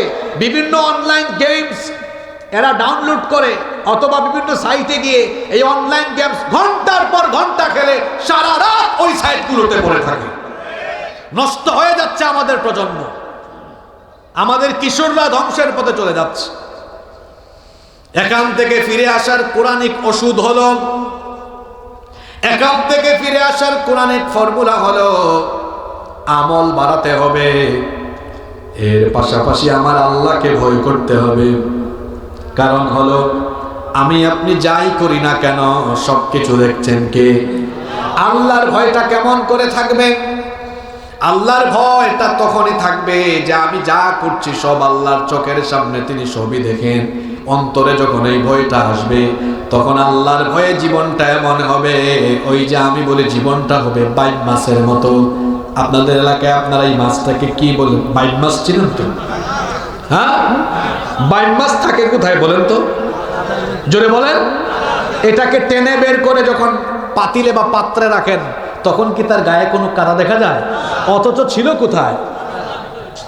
আপনাদেরকে কি বললাম? যুবকদেরকে, এই যে যুবক তরুণ ছাত্র ভাইরা, বলছি কি জীবনটা হবে কেমন? মানে হ্যাঁ, মানেটা কি কি বোঝাতে চাইলাম? বাইম মাছ কাদায় থেকেও তারে ধরে আনলে যেমন দেখা যায় পরিষ্কার, আমি আপনি আল্লাহকে ভয় করে এমন ভাবে চলবো আমরা যেখানে বাস করি সামনে পিছনে ডানে বামে গুনাহ কম না বেশি? চতুর্দিকে ফিতনা গুনাহ, বাইম মাছের মতো থাকা। এর অর্থ হলো এই চতুর্মুখী ফিতনায় আমি বসবাস করব এমন ভাবে, আল্লাহকে এমন ভাবে ভয় করে নেক পথে চলবো, ভালো পথে চলবো। যেদিন আমাকে মালাকুল মউত এসে নিয়ে যাবে আল্লাহর দরবারে, শরীর থেকে যেদিন রুহটা বার করবে, বের করে দেখবে হায় হায় হায় হায় হায়, এই ফিতনার সমাজে থাকার পরে লোকটা দেখি গুনাহ থেকে একদম পরিষ্কার। সুবহানাল্লাহ। এটা হবে কখন? আল্লাহকে ভয় করবেন যাদের হৃদয়ে আছে আল্লাহর ভয়, তারা কভু পথ ভুলে যায় না। আল্লাহর প্রেম ছাড়াই দুনিয়ায় কারো কাছে কোনো কিছু চায় না, কারো কাছে কোনো কিছু চায় না। ভেতরে থাকতে হবে কার ভয়? এরপরে আসুন তিন নাম্বার, যুবকেরা এখন অসৎ নেতৃত্বের জাতাকলে পিষ্ট। এখানে যত যুবক তরুণ এবং সবাইকে আমি বলছি ভালো করে শোনেন, আমরা তো কথায় কথায় এটা সবাই বলি, সৎ সঙ্গে স্বর্গবাস, অসৎ সঙ্গে। এক লোক আতরের দোকানে ঢুকেছিল, আতর কিনে নাই, কিন্তু 10 মিনিট আতরের দোকানে থাকলে গায়ে আতরের গন্ধ হবে কি হবে না? আরেক লোক বিড়ি খায় না, সিগারেট খায় না, ওই রাস্তায় এক বিড়ি ঘুর তারে জড়ায় ধরছে, সাথে কিসের গন্ধ? লোকটা তো বিড়ি খায় না, কিন্তু বিড়ি ঘুর তারে জড়ায়া ধরেছে। কি বোঝাতে চাইলাম? আতরের সাথে থাকলে যেমন আতরের গন্ধ, ভালো মানুষের সাথে থাকলে ঠিক তেমনি ভালো মানুষের প্রভাব আপনার উপরে এসে পড়ে। বিড়ির সাথে চললে যেমন বিড়ির গন্ধ, ঠিক তেমনি অসৎ চরিত্রের মানুষদের সাথে চলাফেরা করলে তাদের আজে বাজে কাজের প্রভাব এসে আপনার উপরে পড়ে। ঠিক না বেঠিক? আমি আমার যুবক তরুণ ছাত্র ভাই এবং চাচারা যারা আছেন সবাইকেই বলবো, আল্লাহর নবী বলেছেন মুমিন ছাড়া, নেককার মানুষ ছাড়া অন্য কেউ যেন তোমার বন্ধু না হয়। কারণ বন্ধুত্ব এমন এক জিনিস, কিংবা অসৎ নেতৃত্বের অনুসরণ এটা এমন এক জিনিস, এটা আপনাকে ধীরে ধীরে ধীরে ধীরে আপনাকে খারাপ পথে খারাপ দিকে প্রভাবিত করে ফেলতে পারে। আমার দেশের অনেক কিশোর তরুণ যুবক ছাত্ররা আবেগে গা ভাসিয়ে তারা তাদের যৌবন আর তারুণ্যের এই শক্তি বিভিন্ন ভাবে তারা নষ্ট করছে। বেশি না ৫০০-১০০০ টাকা কিংবা অনেক সময় পদ পদবীর লোভে তারা দেখা যায় অনেকের সামনে পিছনে চামচামি করে করে যৌবনটা কাটিয়ে দিচ্ছে। লজ্জা করে না তোমার? ইউ হ্যাভ টু পার্সোনালিটি, তোমার ব্যক্তিত্ব থাকা দরকার। বি এ প্রেস্টিজিয়াস পারসন, ব্যক্তিত্ববান হও। কিসের টাকা পয়সা? আমাকে তো আব্বা ডাকলেও তার সামনে পিছনে চামচামি করাইতে পারবে না। তো তুমি যে সামনে পিছনে মোটরসাইকেল শুডাউন করো, চামচামি করো, তোমার লজ্জা করে না? এই বয়সটা তো চামচামির বয়স ছিল না। এই যে আমি কথা বলছি, ঘাম বেরোচ্ছে, আমার শরীরের ঘাম, আমাদের তারুণ্য, যৌবন, ঘাম, রক্ত, এটা কারো চামচামির জন্য দেওয়া হয় নাই, বরং এখানে যারাই বসে আছেন প্রত্যেকের ঘাম, রক্ত, জীবন, তারুণ্য দেওয়া হয়েছে আল্লাহর জমিনে আল্লাহর কোরআনের রাজ কায়েমের জন্য। এরপরেও আপনি বুঝেন না কথাগুলো? কোথায় যাচ্ছেন? কোন দিকে দৌড়াচ্ছেন? যুবকদেরকে অনুরোধ করছি, উল্টা পাল্টা জায়গায় দৌড়াদৌড়ি করো না। এই সময়টাকে, এই বয়সটাকে কাজে লাগাও। লেখাপড়ায়, পড়ালেখায়, জ্ঞান গবেষণায়, চরিত্র গঠনে মনোযোগী হয়ে যাও। যদি অসৎ নেতৃত্বের অনুসরণ করো, কিয়ামতের দিন এই যে দুইটা হাত আমার দিকে তাকান, দুইটা হাত কামড়ায়া কামড়ায়া আফসোস করা লাগবে। এটা আমার কথা নয়, রব্বুল আলামিন কোরআনে কারীমের 25 নম্বর সূরা সূরাতুল ফুরকানের 27 নম্বর আয়াত থেকে বলছেন, খেয়াল করে শুনেন। ওয়া ইয়াউমা ইয়া'আদ্দু যালিমু আলা ইয়াদাইহি ইয়াকুলু ইয়া লাইতানি তাখাযতু মা'আর রাসূলি সাবিলা। আল্লাহ তাআলা বলছেন, সেই দিন অপরাধী লোকেরা অসৎ নেতৃত্বের অনুসরণের কারণে দুইটা হাত কামড়ায়া কামড়ায়া আফসোস করে বলবেন, ইয়া লাইতানি ইত্তাখাযতু মা'আর রাসূলি সাবিলা। হায় আফসোস, আমি যদি রাসূলের পথ অনুসরণ করতাম, আমি যদি রাসূলের আদর্শের পথে, নববী তরিকায়, নববী আদর্শে চলতাম, তাহলে আজ আমার এই পরিণতি হতো না।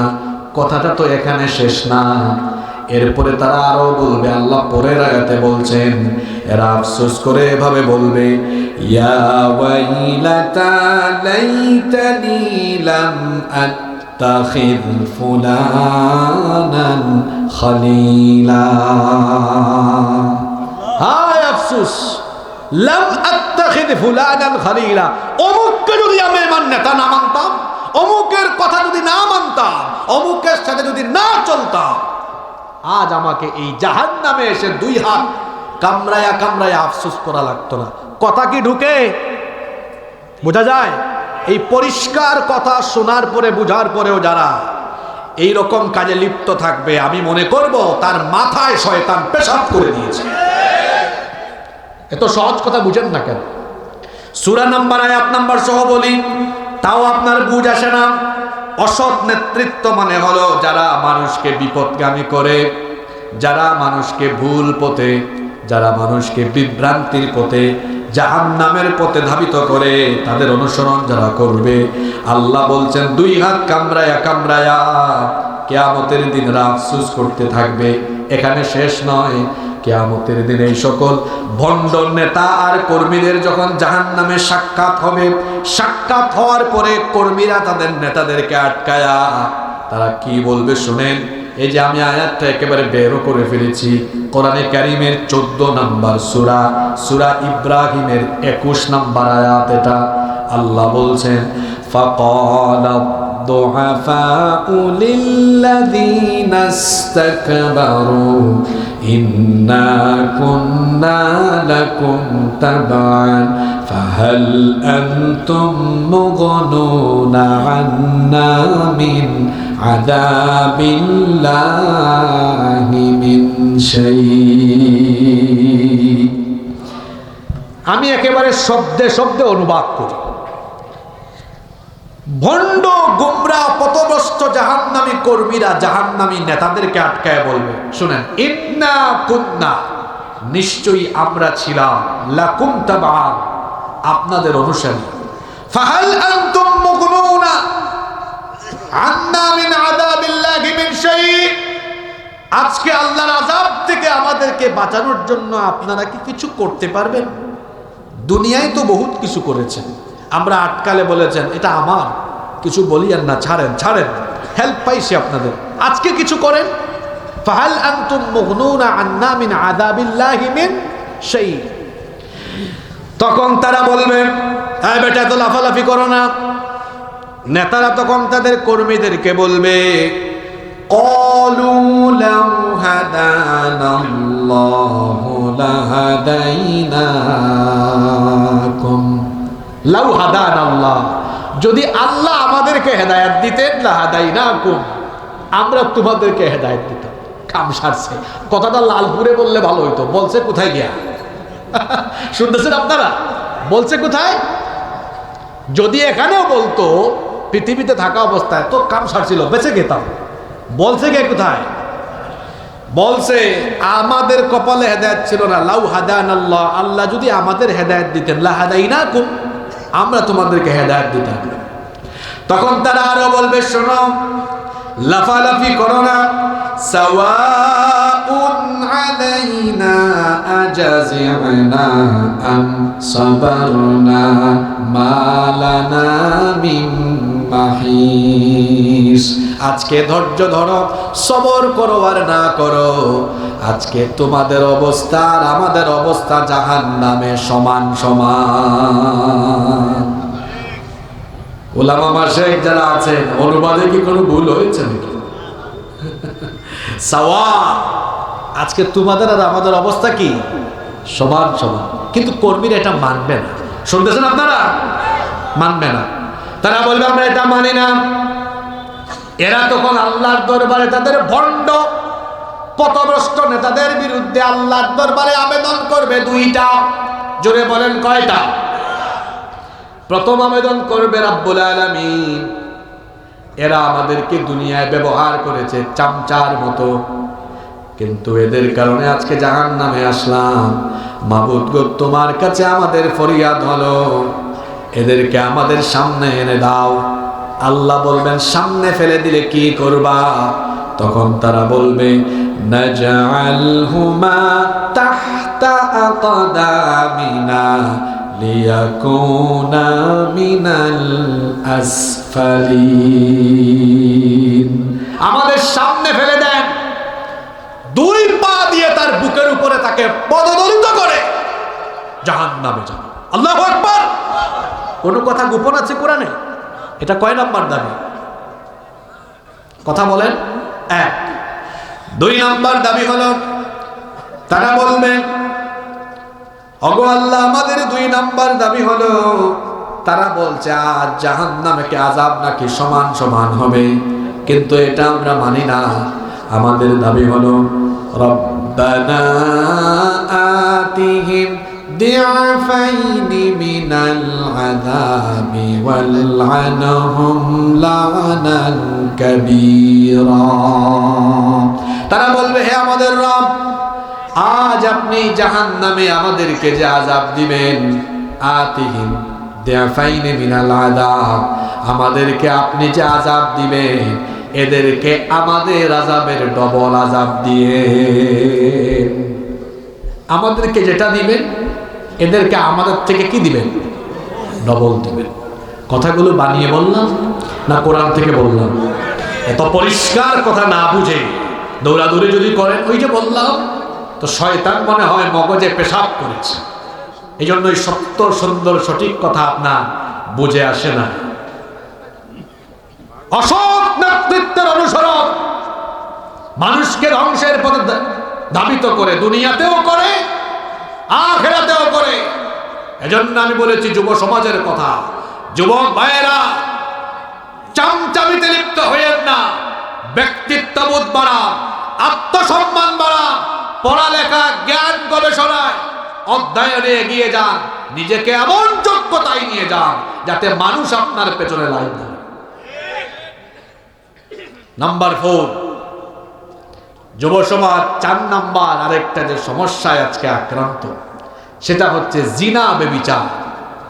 এমন ভাবে বেড়ে গিয়েছে, জিনা ব্যভিচার মারাত্মক আকার ধারণ করেছে, অথচ আল্লাহ কোরআনে বলেছেন ওয়ালা তাকরাবুজ জিনা, জিনার নিকটবর্তীও হয় না। আজকে আমার যুবক তরুণ ভাইরা স্কুলে কলেজে পড়ে বিবাহ বহির্ভূত হারাম রিলেশনে সম্পৃক্ত হয়ে পড়েছে। মনে রাখবেন, টাকা পয়সার ফিতনা আর নারীর ফিতনা, এই দুইটা ফিতনা মানুষের জীবনকে নষ্ট করে ফেলে। আর এই দুই জায়গায় যারা নিজেকে কন্ট্রোল করতে পারে, দুনিয়াতেও সম্মানিত হয়, আখেরাতেও নাজাত পেয়ে যায়। এই দুই জায়গায় লোভ সামলাতে পারা, এটা চ্যালেঞ্জের ব্যাপার। টাকা অনেক সময় সামনে থাকলে মানুষ লোভ সামলাতে পারে না, সুন্দরী মেয়ে চোখের সামনে থাকলে লোভ সামলাতে পারে না। চরিত্র হলো মানুষের জীবনের সবচেয়ে বড় সম্পদ, এটা যদি নষ্ট হয়ে যায় তো সবকিছুই নষ্ট হয়ে যায়। আমি আমার যুবক তরুণ ছাত্র ভাইদেরকে বলবো, পড়াশোনাকালীন এই সময়ে কিংবা বিবাহের আগে বিবাহ বহির্ভূত কোনো হারাম রিলেশনে সম্পৃক্ত হয়ে নিজের জীবনের শ্রেষ্ঠ দৌলত যৌবনটাকে নষ্ট করে দিও না। চরিত্রটাকে গঠন করতে হবে সেইদিনা ইউসুফ আলাইহিস সালামের মতো। আপনার দিকে কয়টা মেয়ে তাকায় বলেন, কি আর চেহারা আপনার। কিন্তু ইউসুফ আলাইহিস সালাম এমন ছিলেন, আমার রব তাকে দুনিয়ার অর্ধেক সৌন্দর্যই দান করে দিয়েছিলেন। সুবহানাল্লাহ, দুনিয়ার অর্ধেক সৌন্দর্য আল্লাহ তাকে দান করে দিয়েছিলেন। এত সুন্দর সুপুরুষ তিনি ছিলেন, যাকে দেখে মিশরের সেই সময়ের সুন্দরী রূপসী নারীরা ফল কাটতে গিয়ে নিজেদের আঙ্গুল কেটে ফেলেছে, টেরও পায় নাই।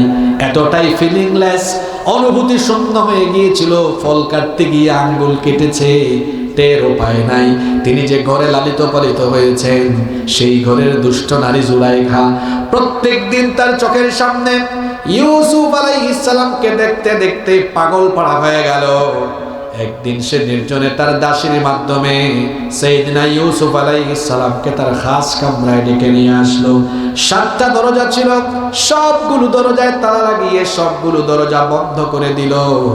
এরপরে ইউসুফ আলাইহিস সালামকে কুপ্রস্তাব পেশ করলো।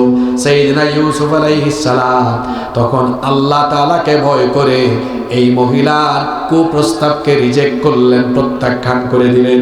মহিলা তখন বলল, ইউসুফ, আমার প্রস্তাব প্রত্যাখ্যান করে আজ তুমি কোথাও যেতে পারবা না, কারণ সবগুলো দরজায় লক করে দেওয়া হয়েছে, চাবিও আমার কাছে, কোথায় যাবা? কিন্তু ইউসুফ আলাইহিস সালাম জানতেন সব কিছুরই কুদরতি চাবি একজনের কাছে আছে, তিনি কে? তিনি চাইলে সবই সম্ভব। এই জন্য আল্লাহকে ভয় করে, নিশ্চিত জানতেন এটা তালাবদ্ধ দরজা, কিন্তু আল্লাহকে ভয় করে, আল্লাহর উপর তাওয়াক্কুল করে এই মহিলার ফিতনা থেকে বাঁচার জন্য তিনি যখন তালাবদ্ধ দরজার দিকে দৌড় মারলেন, আল্লাহ তাআলা খুশি হয়ে গিয়ে সবগুলো দরজা তার কুদরতি চাবি দিয়ে ইউসুফ আলাইহিস সালামের জন্য খুলে দিলেন। শুধু সুবহানাল্লাহ পড়ে বাড়ি গেলে তো চলবে না, এখান থেকে শিক্ষা নিতে হবে। ইউসুফ আলাইহিস সালামকে যেভাবে মিশরের সুন্দরী সম্ভ্রান্ত নারী জুলাইখা কুপ্রস্তাব পেশ করেছেন, তারপরেও তিনি আল্লাহকে ভয় করেছেন। আর আপনাকে যদি কোন মেয়ে আই লাভ ইউ একবার বলে তো মাথাটা আপনার খারাপ হয়ে যাবে। আর ওইদিকে জুলাইখা ইউসুফ আলাইহিস সালামকে ডেকে নিয়ে গিয়েছে, তিনি যান নাই, সেখান থেকে ফিরে এসেছেন। আমার যুবক ভাইরা, নিজের চরিত্রকে ঠিক এই রকম করে সাজান। স্কুলে পড়েন, কলেজে পড়েন, ইউনিভার্সিটিতে পড়েন, মেয়েদেরকে সম্মানের চোখে দেখেন। মেয়েদের দিকে তাকানোর সময় চরিত্রহীনদের মতো তাকাবেন না, শয়তানি দৃষ্টিতে, লুলুপ দৃষ্টিতে তাকাবেন না। কারণ আপনি যখন শয়তানি দৃষ্টিতে তাকান, চোখের জিনা হয়ে যায়। মনে রাখবেন, নারীরা হলো মায়ের জাতি। তাকানোর সময় আপনি তাদের দিকে তাকানোর সময় যদি ভুলবশত তাকানো হয়ে যায়, সম্মানের দৃষ্টিতে তাকাবেন। যদি আপনি ইচ্ছা করেই তাকান, ইচ্ছা করে যদি তাকান, যদি সেই নারী এমন হয় আপনার জন্য যিনি মাহরাম নন, এটা চোখের জিনা হয়ে যাবে। যদি ভুলবশত একবার দৃষ্টি চলেও যায়, পরের বার যেন ওইটা না যায়, কারণ পরের দৃষ্টিটা আপনার নয়, পরের দৃষ্টিটা শয়তানের। বলেছেন মুহাম্মদ, আমরা বলি সাল্লাল্লাহু আলাইহি ওয়াসাল্লাম। আমার যুবক ভাইয়েরা এমন ভাবেই নিজেকে সংবরণ করে চলাফেরা করবেন, সামনে দিয়ে একজন নারী হেঁটে যাবে কিন্তু আমি আল্লাহকে ভয় করব, সেই নারীর সাথে আমি কখনো আজে বাজে আচরণ করব না, কোনো বাজে কথা বলবো না, লোলুপ দৃষ্টিতে তাকাবো না, চোখের জিনা করব না। এভাবে করে যদি বিবাহ বহির্ভূত হারাম সম্পর্ক থেকে নিজেকে বাঁচিয়ে জিনা বেবিচার থেকে নিজেকে বাঁচানো যায়, শুনুন আল্লাহর নবী কত বড় সুসংবাদ আপনাদেরকে দিয়েছেন। বুখারী শরীফে হাদিস এসেছে, আল্লাহর নবী বলেছেন, মাইয়াদমাল্লি মা বাইনা রাহিয়াইহি ওয়া রিজলাইহি আদমানু লাহুল জান্নাহ। আল্লাহর নবী বলেছেন, যে ব্যক্তি তার দুই চোয়ালের মধ্যবর্তী জায়গা অর্থাৎ জিহবা আর দুই উরুর মধ্যবর্তী জায়গা অর্থাৎ লজ্জাস্থান, এই দুটো জিনিসের জিম্মাদারি যারা গ্রহণ করবে, নবীজি বলেছেন কাল কিয়ামতের দিন আমি নবী নিজে তার জন্য জান্নাতের জিম্মাদার হয়ে যাব। সুতরাং যুবক ভাইয়েরা, আমরা কি চাই না যে নবী আমাদের জন্য জান্নাতের সুপারিশকারী হয়ে যান? এটা আমরা চাই কি চাই না? নিশ্চয়ই চাই। তাহলে বিবাহ বহির্ভূত হারাম সম্পর্ক ত্যাগ করেন, ব্লক লিস্টে ফেলে দেন। কোনো গার্লফ্রেন্ড বয়ফ্রেন্ড কোনো কিছুই বানানো যাবে না। জিনা বেবিচারকে হারাম করে দিয়েছেন কে? আজকে আমার সমাজে জিনা বেড়ে যাচ্ছে, জিনার উপাদানও বেড়ে যাচ্ছে। যুবক ভাইয়েরা শুনেন, একবার যদি এই ফিতনায় পড়েন ক্যারিয়ারটা নষ্ট হয়ে যাবে। নিজের সুন্দর ক্যারিয়ারকে নষ্ট করবেন না।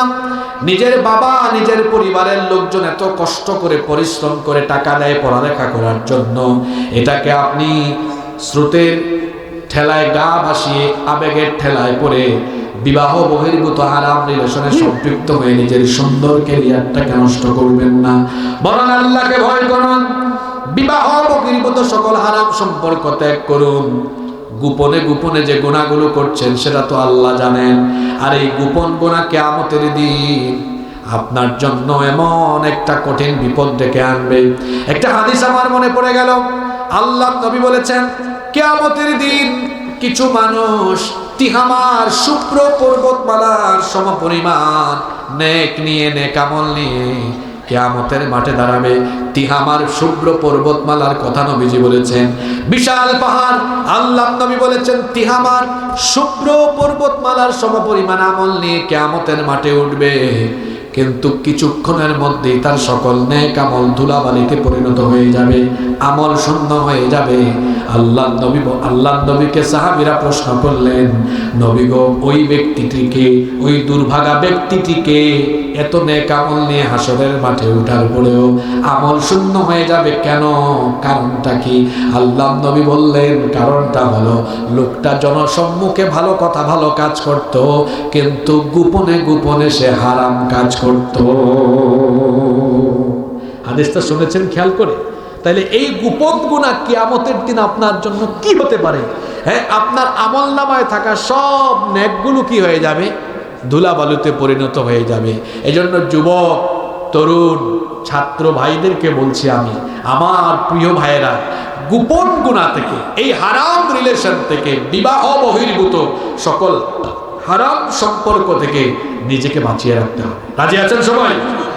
রাজি আছেন সবাই? কয়টা পয়েন্ট বললাম? দেখে একটু পড়া দেন। 1 নাম্বার কি বলেছি? বলে গেছেন নাকি? বেকারত্ব। এই সমস্যার সমাধান আছে না? কোরআনিক সলিউশন বলেছে। 2 নাম্বার কি বলেছি? মোবাইল আর তথ্য প্রযুক্তি অপব্যবহার। 3 নাম্বার অসৎ নেতৃত্বের অনুসরণ। 4 নাম্বার জিনা ব্যভিচার। জিনা ব্যভিচারের সাথে আরেকটা কথা বলি, প্রচন্ড পরিমাণ মিউজিক বেড়েছে এখন, গান বাজনা। আমাদের বহুজনের বাড়িতে এখন গান বাজনা ছাড়া বিয়েও হয় না, মাহফিলও হয় সমান তালে, গান বাজনাও হয়। গান বাজনা হালাল না হারাম? খবরদার আজে বাজে গান শুনবেন না। যুবক ভাইদেরকে বলছি যে কানে হেডফোন লাগিয়ে, ইয়ারপড লাগিয়ে আজে বাজে গান শোনেন, কান আল্লাহর দরবারে কিয়ামতের দিন সব বলে দিবে। আল্লাহর নবী বলেছেন, আল গিনা ইয়ামবুতুন নিফাকু ফিল কলবি কামা ইয়ামবুতুল মাউজ যারা। পানি সেচ দিলে ফসলের উৎপাদন যেমন বাড়ে, উর্বরতা, জমির উর্বরতা যেমন বাড়ে, তেমনি গান বাজনা মানুষের অন্তরে নিফাকি বৃদ্ধি করে। তার মানে গান বাজনায় আসক্ত হলে অন্তরটা নাপাক হয়, নাপাকের দিকে ধাবিত হয়। আমরা আমাদের অন্তরটাকে পাক পবিত্র রাখতে চাই কি চাই না? এজন্য বেশি বেশি কোরআন পড়বেন, কোরআন শুনবেন, ইসলামিক নাশিদ আছে, গজল আছে, এগুলো শুনবেন। তাহলে অন্তরটাকে পবিত্র পরিশুদ্ধ যিনি বানিয়ে দিবেন তিনি কে? 5 নাম্বার সমস্যা, আজকে যুব সমাজ দ্বীনি শিক্ষা থেকে বঞ্চিত। শুধু যুব সমাজ কেন, আমাদের সন্তানরা আজকে এই শিক্ষা থেকে বঞ্চিত হয়ে যাচ্ছে। দেখেন না, সিলেবাসে, কারিকুলামে সবকিছু আছে, ম্যাথ আছে, ইংলিশ আছে, সোশ্যাল স্টাডিজের সব সাবজেক্ট আছে, কোরআন আছে। কথা বলেন না কেন? এমন এক জায়গায় বসাইছেন, লিখছেনও কবরস্থান মাঠ প্রাঙ্গণ। কবরস্থান সম্ভবত কাছে, কিন্তু আমার কাছে মনে হচ্ছে কবরস্থানের চেয়ে আমার সামনে যারা বসা এরা আরো সাংঘাতিক কবরস্থানে বসা। যে কথাগুলো বলে যাচ্ছি, জানি না হয়তো এলাকার লোকজন বেশি রাত হলে কর্মঠ মানুষ ঘুমটুমো আসতে পারে, হয়তো আগে ভাগে দিলে ভালো হতো। ওই যে ক্যামেরাগুলো রেকর্ড হয়েছে ওগুলো পরে শুনিয়েন কি বলে গেছি কথা। বাস্তব ভিত্তিক বাস্তবিক সব সমস্যাগুলো এখানে তুলে ধরে দিয়েছে, যেগুলো আপনার চোখের সামনে ঘটছে। এই সমস্যাগুলোর সমাধান যদি না হয়, দিন দিন সমাজ আরো খারাপ হয়। আমাকে ওই দিন এক জায়গায় বলছে, হুজুর আপনি জাহান্নামের ওয়াজ করেন। কিসের ওয়াজ? আমি বললাম মরার পরের জাহান্নামের ওয়াজ এটা যেমন দরকার, ঠিক তেমনি আমার চোখের সামনে সমাজ জাহান্নামে চলে গেছে, এই জাহান্নাম থেকে মানুষকে বাঁচানোর কুরআনিক ফর্মুলা দেওয়া দরকার। এই যে বেকারত্ব, এই যে জিনা, বেবিচার, মানুষ নষ্ট হয়ে যাচ্ছে, ধ্বংস হয়ে যাচ্ছে, এটা কি চোখের সামনে আরেক জাহান্নাম না? মানুষ তো জাহান্নামে যায় এই বাজে কাজ করলে। এই বাজে কাজ থেকে বাঁচানোর ফর্মুলা তাকে আখিরাতে দেওয়া দরকার না দুনিয়ায় দেওয়া দরকার? আপনার চোখের সামনেই তো জাহান্নাম চলছে। বলছিলাম কোরআন সুন্নাহ শিক্ষা এটা আজকে না থাকার ফলে কি হয়েছে? আমার দিকে তাকান আর জবাব দেন। আমাদের দেশে মসজিদে মাঝে মাঝে জুতা চুরি হয় কি হয় না? তাকে আমরা কি বলি? সহজ বাংলায় চোর বলি। Okay fine. ওই যে সচিবালয়ে বসে, ডিসি অফিসে বসে, আমার পকেটে আজকে কলম নাই, কলম দিয়ে এমনি তাকান, একটা খুঁচা মেরে 500-600 কোটি মেরে দেয়, তারে আপনারা বাংলা ভাষায় কি বলবেন? বলেন তো। মসজিদের জুতা চোরও চোর, ওইটাও চোর। দুই চোরের লেভেল কি সমান নাকি? জোরে বলেন। আমাদের সমাজ আর রাষ্ট্রের জন্য ক্ষতিকর কোনটা? জুতা চোর না ওই চোর? এই চোরকে বলেন, এই চোর দেখি তুই যে পড়ালেখা করে, এখানে তো পড়ালেখা না করে বসে নাই, দেখি তোর সার্টিফিকেট দে, তুই মাস্টার ডিগ্রি পর্যন্ত কোন কোন সাবজেক্ট পড়েছিস দেখা। দেখবেন Bangla, English, math, physics, chemistry, biology, economics বা বিজনেস স্টাডিজের সাবজেক্টগুলো সব পড়েছে। এই আল্লাহর বান্দা ট্রান্সক্রিপ্টে কুরআনও দেখবেন না, হাদিসও দেখবেন না, ইসলামিক স্টাডিজ যে সাবজেক্টগুলো আছে দেখবেন না। কি বোঝাতে চাচ্ছে? তার মানে বোঝা গেল কুরআন, হাদিস এবং দ্বীনি শিক্ষা বাদ দিয়ে যে শিক্ষা ব্যবস্থা থাকে এটা মানুষকে শিক্ষিত বানালেও বেশিরভাগ ক্ষেত্রে এটা তাকে শিক্ষিত চোর, শিক্ষিত ডাকাত, শিক্ষিত সন্ত্রাস বানায়। আমার সাথে একমত না দিব? এই চুরি করে কেন? আপনারা আবার বুকে হাত দিয়ে সত্য কথা বলেন তো, আমাদের দেশে এই রকমের চোর বাটপার কম না বেশি? জোরে বলেন, কম না বেশি? এই চোর বাটপারে কেন সব ভরে গেল? মূল জায়গায় সমস্যা। বলি না আমরা শিক্ষাই জাতির মেরুদণ্ড? ভুল কথা এটা, মারাত্মক ভুল কথা এটা। শিক্ষা জাতির মেরুদণ্ড, সুশিক্ষা জাতির মেরুদণ্ড। কুরআন হাদিস বাদ দিয়ে যে শিক্ষা, এটা সুশিক্ষা নয়, এটা কুশিক্ষা।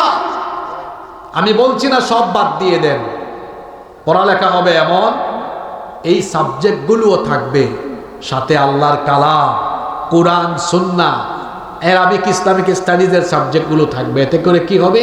এ শিক্ষিতও হবে, চরিত্রবান হবে। আমাদের ছেলেমেয়েরা চরিত্রবান হোক। আপনারা চান কি চান না? জোরে বলেন, চান কি চান না?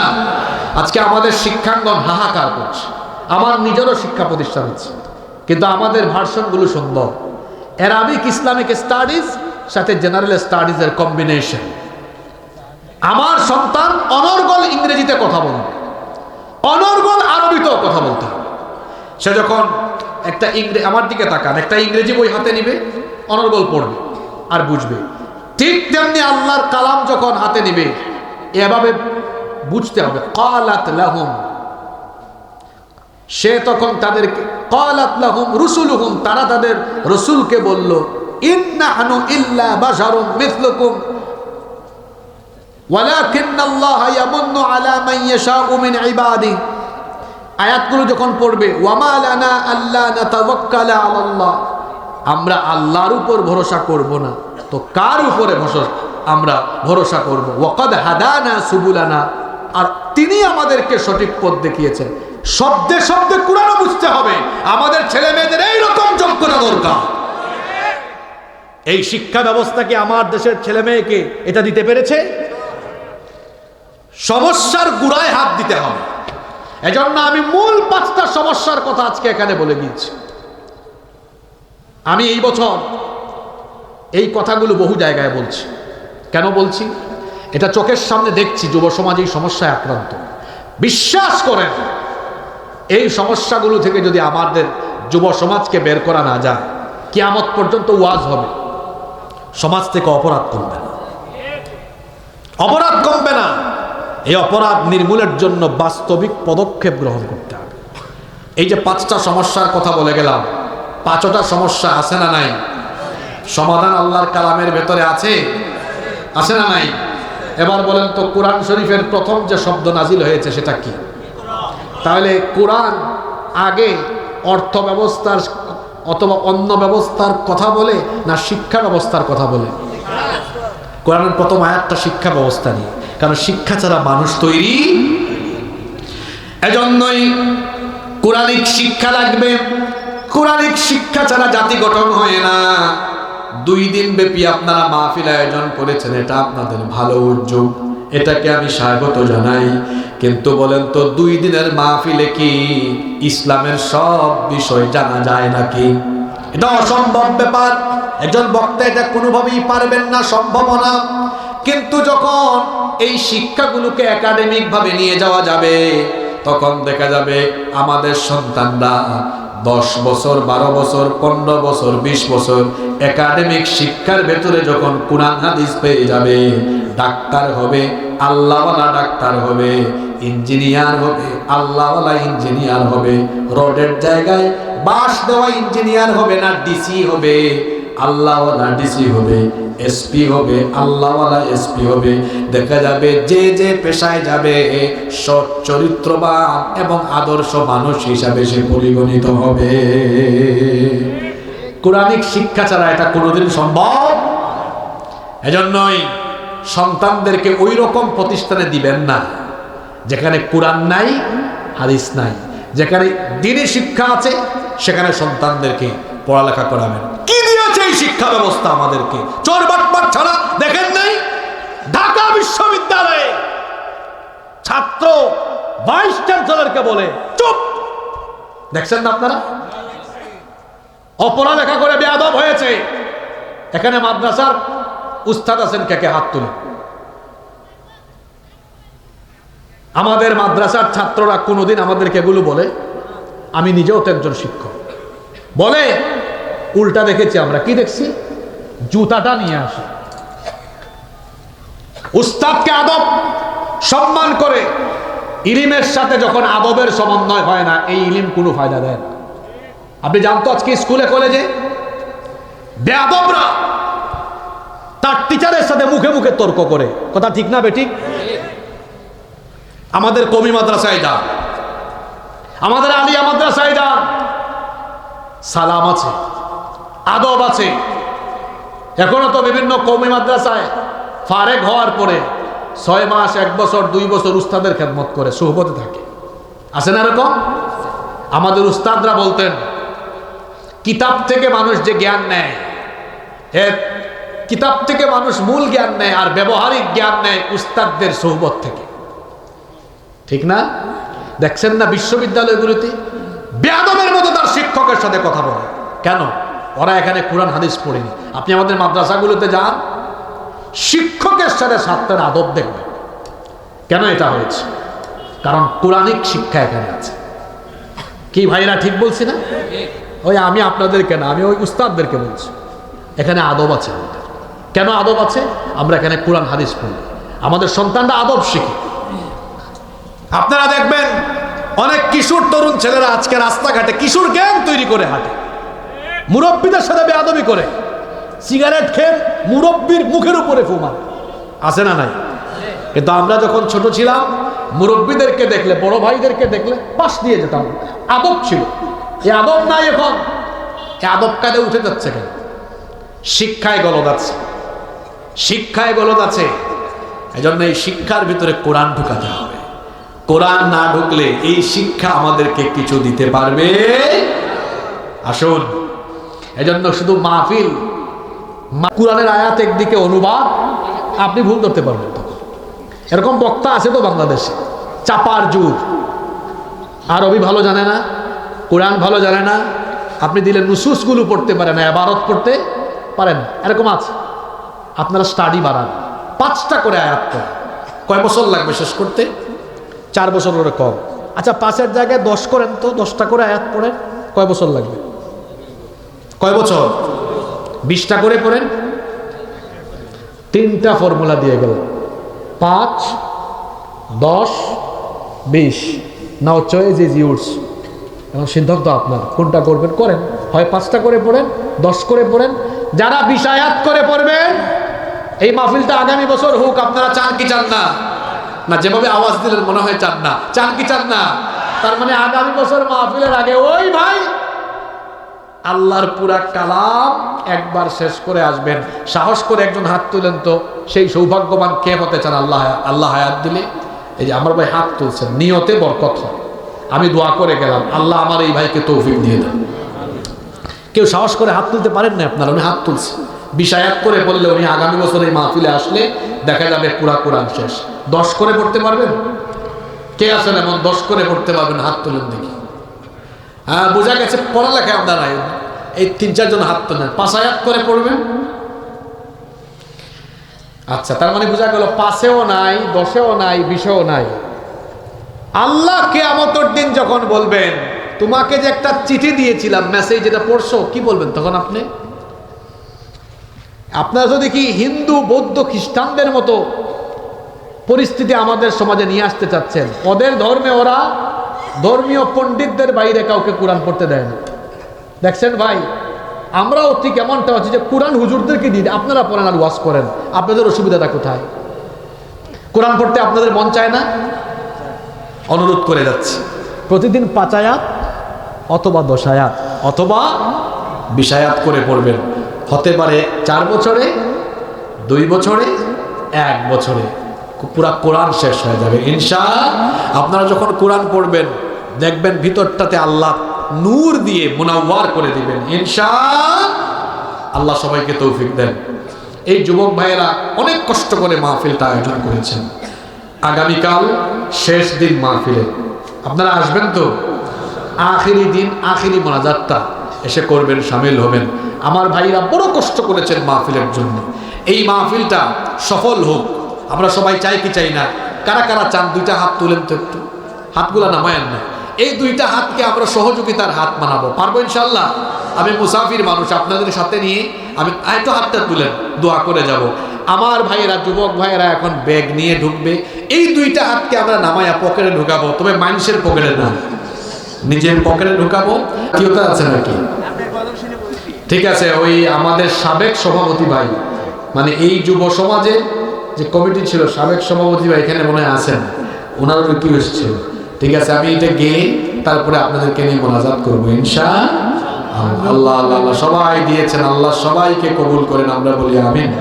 সুরমা গাঙ্গর ফারবারি শাহজালালর উত্তরসূরি, দেশ বিদেশ বেটাগিরি, আমরা হকল সিলটি, আমরা হকল সিলটি, আমরা হকল সিলটি, আমরা হকল সিলটি। সিলটর কমলার বাগান, খাইলে জোড়ায় হকলর ফোরান। সিলেটর চানা খাইলে বাই দিন খাটত না একদিন, দিন খাটত না একদিন। সুরমা গাঙ্গর ফারমারি, শাহজালালর উত্তরসূরি, দেশ বিদেশ বেটাগিরি, আমরা হকল সিলটি, আমরা হকল সিলটি। সৌদি আরব, আবু ধাবি, কাতার, দুবাই, লন্ডন যাবি, আমেরিকাত গিয়া দেখবাই ফাইবাই খালি সিলটি, ফাইবাই খালি সিলটি। সুরমা গাঙ্গর ফারবারি, শাহজালালর উত্তরসূরি, দেশ বিদেশ বেটাগিরি, আমরা হকল সিলটি, আমরা হকল নাটোরবাসী। তবে আমরা সবাই বাংলাদেশি, তাই না? এটা আমাদের পরিচয়। আঞ্চলিকতা থাকবে, থাকুক, আমরা সবাই বাংলাদেশি। আর শেষে দিয়ে আরেকটা কথা বলি, নির্বাচন এসেছে, প্রতিযোগিতা করেন, কিন্তু নিজেদের এলাকায় নিজেরা নিজেরা মারামারি করে প্রতিযোগিতা করেন, প্রতিহিংসা করবেন না। 12 তারিখের পরে আপনারা এক এলাকায় থাকবেন, ঠিক না? এই জন্য দলাদলি করে নিজেরা নিজেরা মারামারি করবেন না, পারবেন না ইনশাল্লাহ? এই যে আমি এখানে 1.5 ঘন্টা, আরো বেশি, প্রায় 1 ঘন্টা 40 মিনিট বক্তব্য রাখলাম, দলে দলে কিলাকিলি গুতাগুতি লাগানোর মতো কথা বলেছি? কোরআন বলবেন হেদায়েতের নিয়তে, শুনবেন হেদায়েতের নিয়তে। এখন প্রতিযোগিতা হতে পারে, ইলেকশন আসছে, তাই না? এক একজনের এক একজন পছন্দের প্রার্থী আছে, তাই না? আপনারা প্রতিযোগিতা করেন, কিন্তু মারামারি করিবেন না, পারবেন না ইনশাআল্লাহ? সবাই নিজেদের মধ্যে সম্মানবোধ রাখবেন, সম্মান করবেন। এই যে একজন প্রার্থী এসেছেন, উনি যদি সামনে আরেকজনকে পান, প্রার্থী, এক প্রার্থী আরেক প্রার্থীর সাথে কুলাকুলি করেন, ঠিক এক প্রার্থীর সমর্থকরা আরেক প্রার্থীর সমর্থকদেরকে সালাম দেন। এই সৌন্দর্য বাংলাদেশে আপনারা চান কি চান না? এটা আমরা চাই না? চাই। ওই যে আগের রাবেয়া বছরের মতো যেন না হয়, হ্যাঁ, এটা যেন না হয়, সব আমরাই খেয়ে ফেলব, এরকম। আপনার সাথে ওনার দলীয় মতাদর্শের অমিল থাকবে, কিন্তু সম্পর্কের কোনো কমতি থাকবে না। একটা মঞ্চে যখন মাহফিল হবে, এখানে বিএনপিও বসে, এখানে জামাতও বসে, জাতীয় পার্টি বসে, চরমোনাই সব বসে, কারণ মাহফিলটা কোরআনের মাহফিল, কোরআন আমাদের সবার, ঠিক না বেঠিক? এই সম্মানবোধ সম্প্রীতি আমরা ধরে রাখবো। আপনারা চান না এটা থাকুক? এটা যেন থাকে। আমিও দোয়া করে যাব ইনশাআল্লাহ। ইন্তেজামিয়া কমিটির ভাইদের আর কোনো কথা আছে? তাইলে আমরা প্রথম দিনের মোনাজাত করছি, দোয়া করছি আগামীকাল যেন আরো সুন্দর হয় ইনশাআল্লাহ। আল্লাহুম্মা আমিন। আলহামদুলিল্লাহি রাব্বিল আলামিন, والصلاة والسلام على أشرف الأنبياء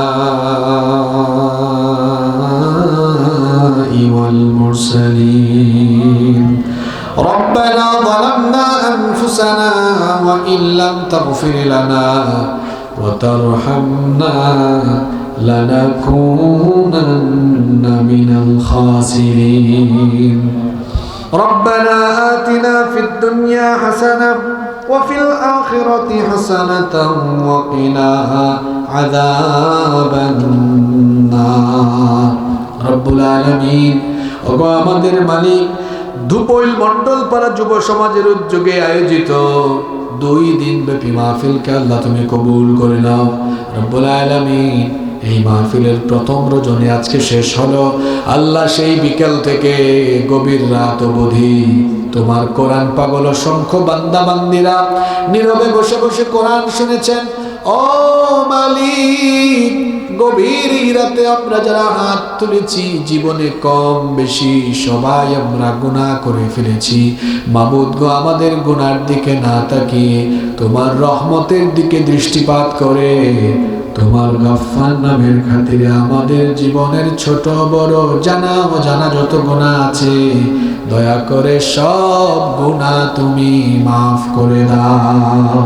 রব্বুল আলামিন আমাদের স্ত্রী সন্তান পরিবার পরিজন সবাইকে মাফ করে দাও।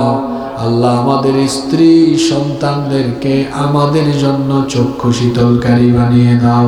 রব্বুল আলামিন আমাদের কলিজার টুকরা আব্বা আম্মাকে তুমি মাফ করে দাও। আমাদের যাদের আব্বা আম্মা আমাদেরকে এতিম বানিয়ে অন্ধকার কবরের বাসিন্দা হয়েছে, দয়া করে আমাদের কবরবাসী আব্বা আম্মার কবরগুলোকে তুমি জান্নাতুল ফেরদাউস বানিয়ে দাও। রব্বুল আলামিন আমাদের যাদের আব্বা আম্মা বেঁচে আছেন নেক হায়াত বাড়িয়ে দাও। যতদিন তারা বেঁচে থাকবেন আমাদেরকে আমাদের বাবা মায়ের খেদমত করার তৌফিক দিয়ে দাও। আল্লাহুম্মা গফিরলি ওয়া লিওয়ালিদাইয়া ওয়া কুর রাব্বিরহামহুমা কামা রাব্বায়ানি সগীরা রাব্বিরহামহুমা কামা রাব্বায়ানি সগীরা। রব্বুল আলামিন আমাদের যত আত্মীয় স্বজন কবরে চলে গিয়েছেন তাদেরকে মাফ করে দাও। বিশেষ করে ধুপইল মন্ডল পাড়া সামাজিক কবরস্থান আমাদের মাহফিলের প্যান্ডেলের সাথে আল্লাহ এই কবরস্থানে অনেক মুর্দেগান ঘুমিয়ে আছেন। আল্লাহ এই কবরস্থানে যত মুর্দেগান শুয়ে আছেন সকলের কবরগুলোকে তুমি জান্নাতের বাগান বানিয়ে দাও। রব্বুল আলামিন এই মাহফিলে আমার বাবার বয়সী অসংখ্য চাচারা আছেন যাদের চুল দাড়ি পেকেছে, এই বার্ধক্যের বয়সেও তারা গভীর রাত অবধি এখানে ছিলেন। আল্লাহ আমাদের দাড়ি পাকা চুল পাকা বাবাদের গুনাহগুলো তুমি মাফ করে দাও, তাদেরকে ঈমানি জিন্দেগি নসিব করে দাও। এত যুবক তরুণরা মাহফিলে এসেছে, আল্লাহ এই যুবক তরুণ ভাইদের গুনাহগুলো মাফ করে দাও, তাদেরকে তুমি দ্বীনের জন্য কবুল করে নাও। যত ছাত্ররা মাহফিলে এসেছে আল্লাহ তাদের মেধাকে প্রখর থেকে প্রখরতর করে দাও। অনেক মা বোনেরাও আমাদের সাথে হাত তুলেছেন, আল্লাহ আমাদের মা বোনদের গুনাহগুলো মাফ করে দাও, তাদেরকে আবেদা সালেহা কানিতা বানিয়ে দাও। রব্বুল আলামিন এই এলাকার অনেক গুরুত্বপূর্ণ ব্যক্তিবর্গ মাহফিলে শামিল হয়েছেন, আল্লাহ সবাইকে তুমি মাফ করে দাও। মাহফিলের সম্মানিত সভাপতি প্রধান অতিথি বিশেষ অতিথি যারা ছিলেন আল্লাহ সবাইকে তুমি মাফ করে দাও। আল্লাহ এই এলাকার মানুষের মধ্যে ভ্রাতৃত্বের সম্পর্ককে আরো অটুট করে দাও।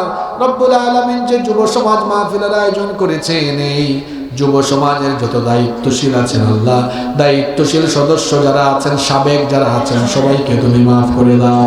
রব্বুল আলামিন এই এলাকার উপরে তুমি তোমার রহমত আর বরকত নাজিল করো। আল্লাহ আমাদের দেশকে তুমি সকল ষড়যন্ত্র চক্রান্ত থেকে হেফাজত করো। রব্বুল আলামিন আমাদের দেশের উপরে বরকত নাজিল করো। ওগো আমাদের রব, বাড়ি ফিরে যাওয়ার আগ পর্যন্ত রাস্তাঘাটে তুমি আমাদের নিরাপত্তা দানকারী হয়ে যাও। আল্লাহ আমাদের সকলকে তুমি দ্বীনের পথে অটল অবিচল থাকার তৌফিক দিয়ে দাও।